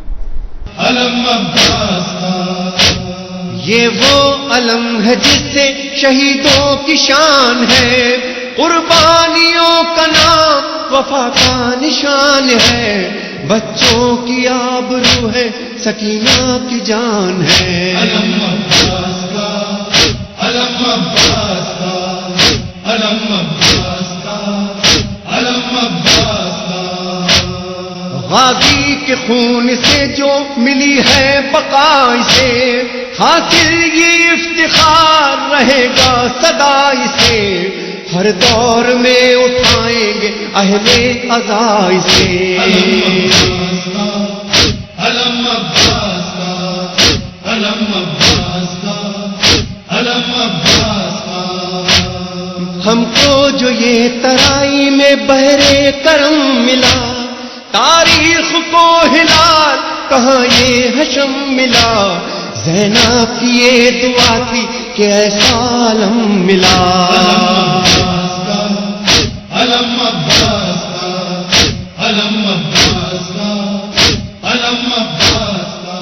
اچھا، پھر اس کے بعد ایک اعتراض یہ ہوتا ہے، آج اعتراض تو نہیں، البتہ ایک چیز آج کل ہونا شروع ہو گئی ہے کہ ذوالجناح کی جو شبی ہے اگر وہ مر جائے تو اس کے غسل، کفن، دفن بہت سارے لوگ دیکھیے اس طرح سے آج کل کرنے لگے ہیں. اور ایسا بھی ہونے لگا ہے کہ ظاہر ہے کہ بہت سی جگہوں پہ آپ نے دیکھا ہوگا کہ ذوالجناح کو گولی مار کر ختم بھی کیا گیا اس طرح سے، اور کہیں بعض علاقوں کے اندر زہر بھی دیا گیا دشمنان اہل بیت کی طرف سے. تو پہلے تو اس پہ آپ کو فتویٰ دکھا دیا جائے آیت اللہ حافظ بشیر نجفی کا، کہ یہ سوال ان سے پوچھا گیا ہے کہ ذوالجناح کی شبی کے مر جانے کے بعد اس کے غسل و کفن و دفن کی شرعی حیثیت کیا ہے؟ جواب، اگر یہ کام اس نیت سے کیا جائے کہ اللہ کی طرف سے شریعت میں اس کا حکم وارد ہوا ہے تو یہ بہت بڑا گناہ اور بدعت ہے. ایسا کوئی حکم تو نہیں کہ کسی جانور کو غسل، کفن، دفن دیا جائے. لیکن اگر یہ کام جیسے دفن کرنا وغیرہ کی طرف اشارہ ہے، اگر یہ کام فقط شبیہ ذوالجناح کے عرف عام میں احترام اور اس کے متعلق لوگوں کے جذبات کو مد نظر رکھتے ہوئے کیا جائے تو اس میں کوئی حرج نہیں، اس میں پھر کوئی حرج نہیں. دیکھیے، سب سے پہلی بات یہ کتنے لوگوں نے اس کام کو کیا ہے کہ ذوالجناح کو غسل، کفن، دفن کیا ہو. ایک آدھ جگہ کسی علاقے کے اندر ہوا ہے، اور میں اپنے الفاظ میں کہوں گا، میں جو بڑا ناراض ہوں ان مومنین سے یعنی بلکہ ان احمق مومنین سے کہ پوری دنیا میں اس کی ویڈیوز بنا بنا کر ایسی تشہیر کی گویا ساری شیعہ قوم جو ہے یہ کام کرتی. یعنی ابھی کسی کے دماغ میں نہیں بھی آئے تو آپ کی تشہیر سے یہ بات جاہل افراد کے اندر پیدا ہونے لگے گی کہ ایک آدھ کچھ لوگوں نے اپنی کم علمی جہالت کی وجہ سے ایسا کیا بھی ہے تو بھی اس کو تشہیر نہیں کرنی چاہیے تھی. اگر یہ جتنے بھی ہمارے معترضین جو ہے فیس بک اور اس کے اوپر کام کرتے ہیں انہیں چاہیے کہ اس فیس بک کی خیالی دنیا سے باہر آئیں اور تبلیغ ان علاقوں کے اندر جہاں پر یہ کام ہو رہے ہیں وہاں جا کر علم کی تبلیغ کریں, ان کے لیول علمی بڑھائیں لوگوں کا, اور نہ کہ فیس بک پہ بیٹھے ہوئے کہیں آپ نے دیکھا ہوگا جانا اس طرح کی چیز آتی نیچے لوگ گالیاں لکھنے شروع ہو جاتے ہیں. یہ بھی سادہ لوگ مومنین ہیں, غریب علاقوں گاؤں دیہات کے رہنے والے ہیں, کسی فقہی مسئلے سے اگر لا علم ہوں تو انہیں گالیاں دینے کے بجائے انہیں جاہل, احمق, لعنت ملامت, مردود, پتہ نہیں کیا کیا چیزیں ان کو کہی جاتی ہیں. انتہائی شرمناک کام. کسی غلط فہمی کی وجہ سے, مسئلے کی لا علمی کی وجہ سے ان کو اس کی تشہیر کرنا, ایسا تاثر دینا کہ ساری قوم شیعہ ایسا کام کرتی ہے, نہیں یہ غلط. اور دفن کرنا تو ایک لحاظ سے اچھی چیز بھی ہے. یعنی اگر دفن نہیں کریں گے تو کیا ہوگا, وہ زلجنا کہیں معاذ اللہ کوڑے کے ڈھیر کے اوپر کہیں پڑا ہوا نظر آئے گا, سارے اغیار آپ پر ہنسیں گے, کل تک اس کا بڑا آپ احترام کرتے تھے اور آج آپ نے یہاں پہ ڈالا ہوا اس کو. تو بہرحال دفن, غسل کفن کا کوئی حکم نہیں ہے, لیکن دفن کرنے میں کوئی حرج نہیں. بہت سے لوگ دیکھیے علماء کے ساتھ جہاں علم نہیں پھیلا ہے نا وہ علم پھیلانے کی کوشش کرنی چاہیے. علماء کے ساتھ مشکل ہو جاتی. علامہ صفدر حسین صاحب نجفی, ان کے پاس کچھ لوگ پہنچ گئے کہ آئیے وہ ذوالجنہ کی نماز جنازہ پڑھانی. اب وہ پریشان ہو گئے کہ ذوالجنہ کی نماز جنازہ, اچھا لوگ سمجھنے کو تیار نہیں, بڑی مشکل سے کوئی توریا کر کے انہوں نے کہا کہ بھائی ذوالجنہ شہید ہوا ہے نا, تو مرا تو نہیں ہے, شہید ہوا ہے, اور شہید کی نماز جنازہ ہوتی نہیں. بڑی مشکل سے قائل کر کے انہیں واپس بھیجا کہ بھائی ایسا کوئی نماز جنازہ وغیرہ کا اس لحاظ سے حکم نہیں. تو بہت سے لوگوں کے ساتھ یہ ہوتا ہے. تو لوگوں کے علمی لیول کو بلند کرنے کی وہ کوشش کرنی چاہیے. پھر ایک اعتراض یہ ہوتا ہے کہ ذوالجنہ کے نیچے سے بچوں کو کیوں گزارا جاتا ہے. دیکھیے روایات کے اندر بھی یہ بات آئی ہے کہ بچے ذوالجنہ کی ٹانگوں سے لپٹ جایا کرتے تھے, اور رخصتی امام حسین علیہ السلام جب خیموں سے ہو رہی تھی تو حضرت سکینہ کا ذوالجنہ کی ٹانگوں سے لپٹنا یہ روایتوں کے اندر آیا ہے. ذوالجنہ آگے نہیں بڑھ رہا تھا, امام کی ایڑ لگانے کے باوجود بھی اس نے امام کو متوجہ کیا کہ مولا کوئی مجھے روک رہا ہے, اور اس کے بعد امام نے نظر جھکا کے دیکھا تو سکینہ ذوالجنہ کی ٹانگوں سے لپٹی ہوئی. تو بچوں کی خاص ذوالجنہ کے ساتھ ایک ایفیلیشن ہوتی ہے, ایک ان کے ساتھ ایک دلی وابستگی ہوتی ہے. چھوٹے چھوٹے بچے تک ذوالجنہ سے ایک انسیت رکھتے ہیں. تو والدین اگر خیر و برکت کی نیت سے کوئی ایسا کوئی کام کریں, کوئی شریعت میں حکم تو نہیں. اور یہ سوال بھی مہاراجہ سے پوچھا گیا, آیت اللہ حافظ بشیر نجفی سے سوال پوچھا گیا, بعض لوگ ذوالجنہ کے نیچے سے گزرتے ہیں, خصوصاً خواتین اپنے بچوں کو اس کے نیچے سے گزارتی ہیں اس عقیدے کے ساتھ کہ ذوالجنہ کے نیچے سے گزرنے سے مریض کو شفا ملتی. اس عمل کی کیا حقیقت ہے, امام حسین کی مصیبت سے اس کا کیا ربط ہے؟ جواب, اگر یہ کام اس نیت سے نہ کیا جائے کہ اس کا شریعت نے حکم دیا ہے تو کوئی حرج نہیں. اگر ہم اس عمل سے امام حسین کی عظمت کا اقرار اور ان سے محبت کا اظہار کرتے ہوئے امام حسین کی محبت کے اللہ کے حضور وسیلہ بنا کر بچوں کو ذوالجنہ کے نیچے سے گزارتے ہیں اور اللہ سے اس کے روشن مستقبل اور بیماریوں سے شفا کی امید رکھتے ہیں تو اس میں کوئی حرج نہیں. باقاعدہ ان کی جو شاعر حسینیہ کے نام سے کتاب ہے اس کے اندر بھی صفحہ 290 اور 291 کے اوپر یہ فتویٰ موجود ہے.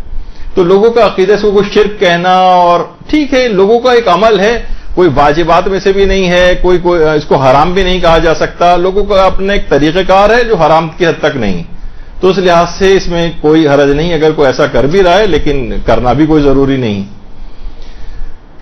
تو دیکھیے یہ کوئی اسی طرح سے لوگ تبرکن مثلاً تابوت کے نیچے سے نکل رہے ہوتے ہیں اور توقع یہ کرتے کہ شاید اس میں کوئی برکت آ جائے, ہمیں شفا مل جائے, ہمیں کوئی برکت نصیب ہو جائے. تو اب یہ کوئی عام گھوڑا نہیں ہے جس طریقے سے علماء کہتے ہیں کہ عام اونٹنی حضرت صالح کی جو اونٹنی تھی جس کا قرآن میں تذکر آیا, وہ اسی وجہ سے کہ یہ اس کی اب ایک خاص نسبت ہو گئی. ناقہ صالح کی جو مثال قرآن نے دی ہے اسی دی ہے کہ خبردار خدا کی ان نشانیوں کو, ان جانوروں کو عام جانوروں پہ قیاس نہ کرو. عام جانوروں پہ قیاس نہ کرو. جب بھی قرآن نے اس کو ناقۃ اللہ بھی کہا ہے, ابھی عام ناقہ نہیں رہا, اب یہ ناقۃ اللہ بن گیا. تو ابھی عام گھوڑا نہیں رہا, یہ منسوب ہو کر ایک احترام کے قابل ہو گیا ہے. جیسے قرآن کا آپ کو میں نے بتایا کہ جزدان, اسی طریقے سے غلاف کعبہ ایک عام کپڑا نہیں رہا ہے, اب یہ متبرک ہو گیا ہے. ذریعہ امام حسین علیہ السلام جب ایران کے اندر تیار ہو رہی تھی تو لوگ روزانہ اس کی زیارت کو بھی جاتے تھے, اس کو چومتے بھی تھے. ابھی تو وہاں جا کر قبر مطہر پر لگی بھی نہیں ہے, صرف منسوب ہوئی ہے, تب بھی اس کا ایک احترام آ گیا تھا. تو اسی طریقے سے بہت ہم لوگوں کو چیز کرنی چاہیے کہ اس کی طرف زبان اعتراض کو دراز نہ کریں. اچھا, جیسے کہ ابھی کچھ چیزیں البتہ ایسی ہیں شبیہ ذوالجنہ کے سلسلے میں جو قابل اعتراض ہیں, ان کی اصلاح کرنا البتہ ضروری, لیکن یہ بہت زیادہ ابھی بھی نہیں ہوتی. کچھ علاقوں میں جہاں بہت کم علم ہے لوگوں کو, وہاں پر کچھ افراد اس قسم کے کام کرتے ہیں, لیکن ہے غلط. مثلا شبیہ ذوالجنہ کو سجدہ کرنا حرام ہے, گناہ ہے, اللہ کے علاوہ کسی کو سجدہ ہو نہیں سکتا. اسی طرح سے اگرچہ اسے حرام تو نہیں کہا جا سکتا, لیکن ایک عبث ہے, ایک بیکار, ایک لحاظ سے ویسا, یعنی علماء نے اس کو کوئی ریکمینڈ نہیں کیا اس کام کو کہ ذوالجنہ کا اکثر لوگ جھوٹا کھاتے ہیں, اس کی کوئی ضرورت نہیں. البتہ اس کو حرام بھی نہیں کہا جا سکتا, حرام تو نہیں ہے, لیکن بہرحال اس کی کوئی اگر البتہ یہ کہ اس کی وہی توہین مذہب وغیرہ کا ایک سبب ہونے لگے, لیکن اتنی بڑی تعداد کے اندر اول تو کتنے لوگ, میں نے تو آج تک کبھی کسی کو نہیں دیکھا, صرف سنا ہے کہ چند لوگ ایسا کرتے ہیں. جیسے سنا ہے, صرف سنی سنائی بات بھی بعض اوقات ہو جاتی کہ معاذ اللہ کچھ لوگ ذوالجنہ کی لید تبرک کے طور پر کھاتے ہیں, لیکن کہیں دیکھنے میں نہیں آتا, صرف سنی سنائی ٹائپ کی باتیں ہیں جس پہ ہم پوری اس کو اوپر اپلائی نہیں کر سکتے, نہ ان باتوں کو کوئی شہرت دینی چاہیے. کچھ چیزیں ایسی ہیں کہ جس کی کوئی ضرورت نہیں ہے. مثلا ذوالجنہ کو دفن کرنا تو صحیح ہے, لیکن اس کا مزار ٹائپ کا بنا دینا یہ غلط ہے. اس کی کوئی البتہ حرام تو نہیں کہیں گے کہ قبر اونچی کر کے بنا دی, لیکن بہرحال یہ کہ یہ کوئی اچھا عمل نہیں سمجھا جائے گا. بس ایک زمین میں دفن کرنا صحیح تھا, اس کا کوئی مزار بنا دینا اور یہ کوئی ریکمینڈڈ نہیں ہے اسلام کے اندر. یا ایسی آج کل شغل کے طور پہ بہت سے لوگ مثلا تمام شہر کے ذوالجنہ کو جمع کر کے ان کی دعوت کرنا, یہ اس کی کوئی تک نہیں ہے, کسی کوئی فلسفہ نہیں ہے, اس سے کوئی لوگوں کے نگاہ میں کوئی مظلومیت کا کوئی عنصر نہیں آئے گا. تو بہرحال اس کی کوئی وہ ضرورت نہیں. تو بہرحال کچھ اس لحاظ سے اعتراضات والی اس کے اوپر چیزیں تھیں جو آپ کے سامنے اس طرح سے پیش کی. اب مجھے پتا نہیں, مجھے ایک شعر نظر آیا تھا, یہ بھی پتا نہیں کہ میر انیس کا ہے بھی یا نہیں, کہ حامی ہے کون سب کا حیات و ممات میں, کس کی ثنا ہے سورہ والعادیات میں. گھوڑے کی شان کے اندر سورہ ہے نا, اور جو جہاد کے گھوڑے ہوتے ہیں, تو ذوالجنہ جہادی کا تو گھوڑا تھا امام حسین کا, اور جہاد کے اندر بھی کام آیا, تو اس کی طرف بھی ایک اشارہ شاعر نے کیا. اچھا, اب ایک اور چیز اس کے اندر خاص طور پر بات ہو جائے کہ بہت سے لوگ کہتے ہیں بھائی کہاں آیا ہے کہ ذوالجنہ جو ہے کون سی حدیث کے اندر آیا ہے کہ اس کا جو ہے وہ احترام کیا جائے. تو دیکھیے آیت اللہ شبیری زنجانی نے بھی فرمایا کہ شاعر اور رسومات کی بجاوری کے لیے کسی روایت کا موجود ہونا ضروری نہیں, ہر جائز عمل میں تعظیم شاعر مستحب, کوئی ضروری نہیں کہ ان کے لیے کوئی حدیث موجود ہو. ویسے بہت سی روایات کے اندر ایک چیز آئی کہ جو گھوڑا ہے اس کی پیشانی میں سعادت ہوتی ہے, اور اس کے جسم کے اوپر, گھوڑے کے جسم پر ہاتھ پھیرنے کا, بہت سے لوگ کہتے ہیں بھائی ہاتھ پھیرنے کی کیا ضرورت ہے, الگ سے بھی چاہے نہ بھی ہو, ذوالجنہ والے مسئلے کا نہیں, گھوڑے کے جسم کے اوپر ہاتھ پھیرنا یہ بھی روایت کے اندر پسندیدہ عمل سمجھا گیا. تو بہرحال علماء کو بھی آپ نے اس لحاظ سے کرتے دیکھا ہے. بس اختتام ہم اس ذوالجنہ ہی کے کچھ مصائب علامہ عقیل الغربی صاحب نے پڑھے, اس پر ہماری گفتگو کا آج کا اختتام ہوگا, یہ آپ ذرا سن لیجئے. ہمارے یہاں رسوم اعضاء میں جو چیزیں ہیں بہت سے لوگ اس پہ اعتراض کرتے ہیں. اعتراض کرنے سے پہلے سوچئے وہ رسمیں کیوں قائم کی گئی. ہمارے یہاں جو تہذیب اعضاء ہے اس میں علم ہے, ہمارے یہاں جو تہذیب اعضاء ہے اس میں ذوالجنہ ہے, ہمارے یہاں جو تہذیب اعضاء ہے اس میں تربت ہے. یہ سب چیزیں ایک اہمیت رکھتی ہیں، ایک معنویت رکھتی ہیں۔ عالم توحید ہے، عالم ختم نبوت ہے، عالم اسلام ہے۔ یہ عالم قیامت تک سرفراز رہے گا۔ اس عالم کا احترام واجب ہے، بلکہ فوق واجب۔ آج اگر ہم بیعت حق کرنا چاہیں تو عالم عباس کے علاوہ کون سی چیز ہے جس کے نیچے کھڑے ہو کر بیعت کریں؟ اس عالم پر ایک پنجہ ہوتا ہے، وہ کسی کٹے ہوئے بازو کی نشانی ہے۔ اس عالم میں ایک مشق ہوتی ہے، وہ حسین کے اہل حرم اور بچوں کی پیاس کی نشانی ہے۔ یہ سب اس لیے تاکہ انسان ان مصیبتوں کو یاد کرے، وہ منظر نگاہوں کے سامنے آ جائے جو منظر کربلا میں تھا، تاکہ حسین کی یاد قائم رہے اور گریہ و عزاداری کا حق ادا ہو سکے۔ ذوالجناح کی شبی کیوں مناتے ہیں؟ امام حسین کے اس باوفا راہوار کی اہمیت معلوم ہے آپ کو؟ یہ گھوڑا کتنا باشعور تھا۔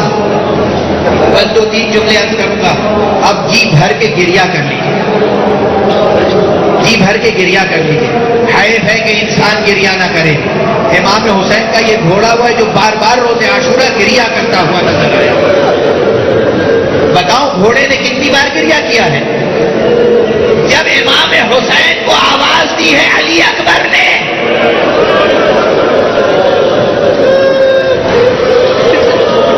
اور امام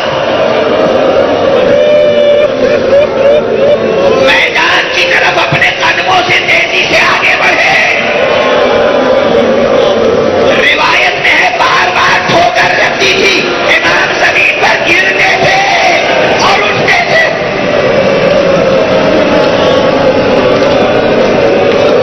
اور پکارتے تھے، بیٹا کہاں ہو؟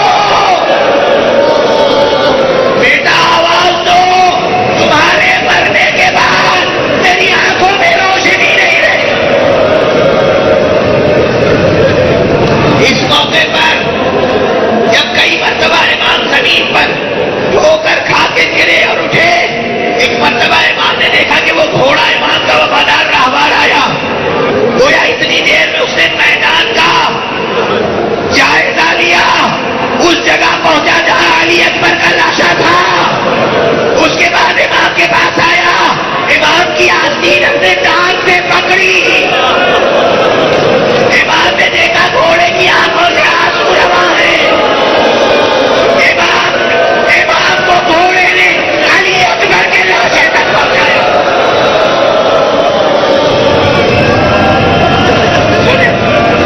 اجرکم علی اللہ، اجرکم علی اللہ، اجرکم علی اللہ۔ سنیں 2-3 نظریں اور، 2-3 نظریں اور۔ اس گھوڑے کی اہمیت سمجھیں۔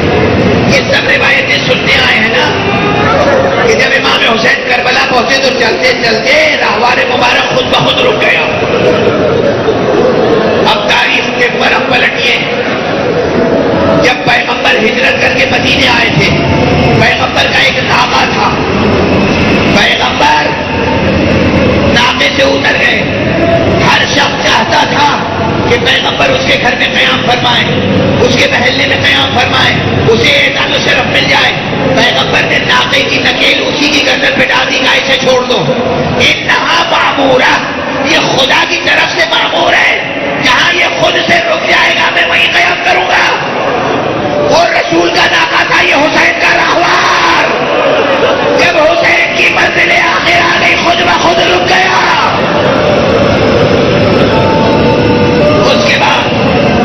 اس کے بعد دوسری منزل علی اکبر کے لاشے تک پہنچانا، تیسری منزل تمام تفصیل تو میں بیان بھی نہیں کر سکوں گا۔ تیسری تفصیل جب امام حسین، آپ کو یاد ہے میں نے اس مرتبہ کراچی میں پہلی بار ایک روایت پڑھی تھی، اس سے پہلے میں نے نہیں پڑھی تھی۔ روایتیں نگاہ میں ہوتی ہیں مگر پڑھنے کی سخت نہیں ہوتی، طاقت نہیں ہوتی۔ امام حسین گھوڑے پہ تشریف فرما تھے، ہر طرف سے تیر پھینکا جا رہا تھا، سینے پھینکے جا رہے تھے، پتھر پھینکے جا رہے تھے۔ ایک شقی نے سینہ مبارک کا نشانہ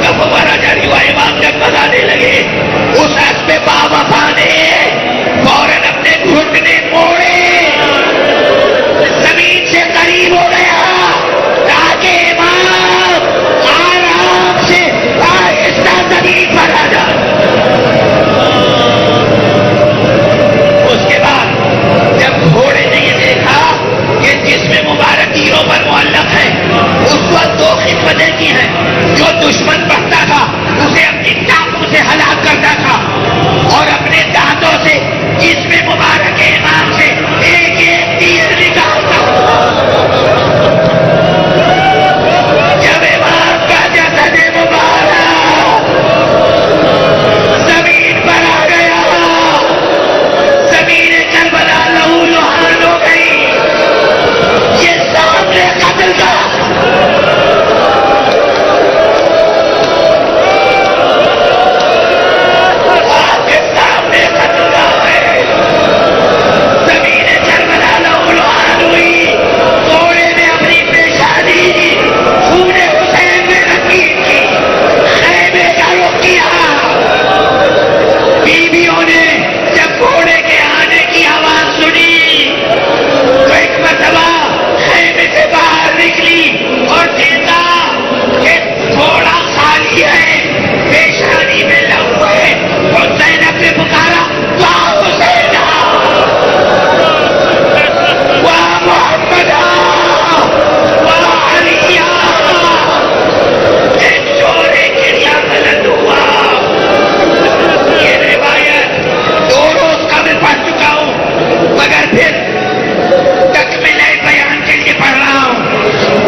کی وہ 4 سال کی بچی نہیں ہے. رخ کیا, دیکھا کہ خیمے کے دروازے پہ کھڑی ہے. کہا رباب اس بچی کا رونا بہت ضروری ہے. جناب زینب نے اس بچی کو قریب بلایا. بچی روتی ہوئی نہیں آئی. بچی کی آنکھوں میں حیرت تھی. ایک مرتبہ بچی آہستہ آہستہ قدموں سے آگے بڑھی, باہیں پھیلائی, گھوڑے نے گردن جھکائی, گھوڑے کے کان میں کہا ہل تو کیا ابھی آپ کو دل افشانا, میرے بابا کو پانی پلایا گیا یا پیاسا قتل کر دیا گیا. بس سنو گے عزیزو, گھوڑے نے یہ جملہ سنا, اپنا ساتھ زمین پر رکھنا تھا. گھوڑا وہی گھوڑے نے اپنی جان دے دی. واہ حسینا, واہ علیہ, واہ محمدہ, واہ حسنہ. صلی اللہ علی محمد وآلہ الطیبین الطاہرین.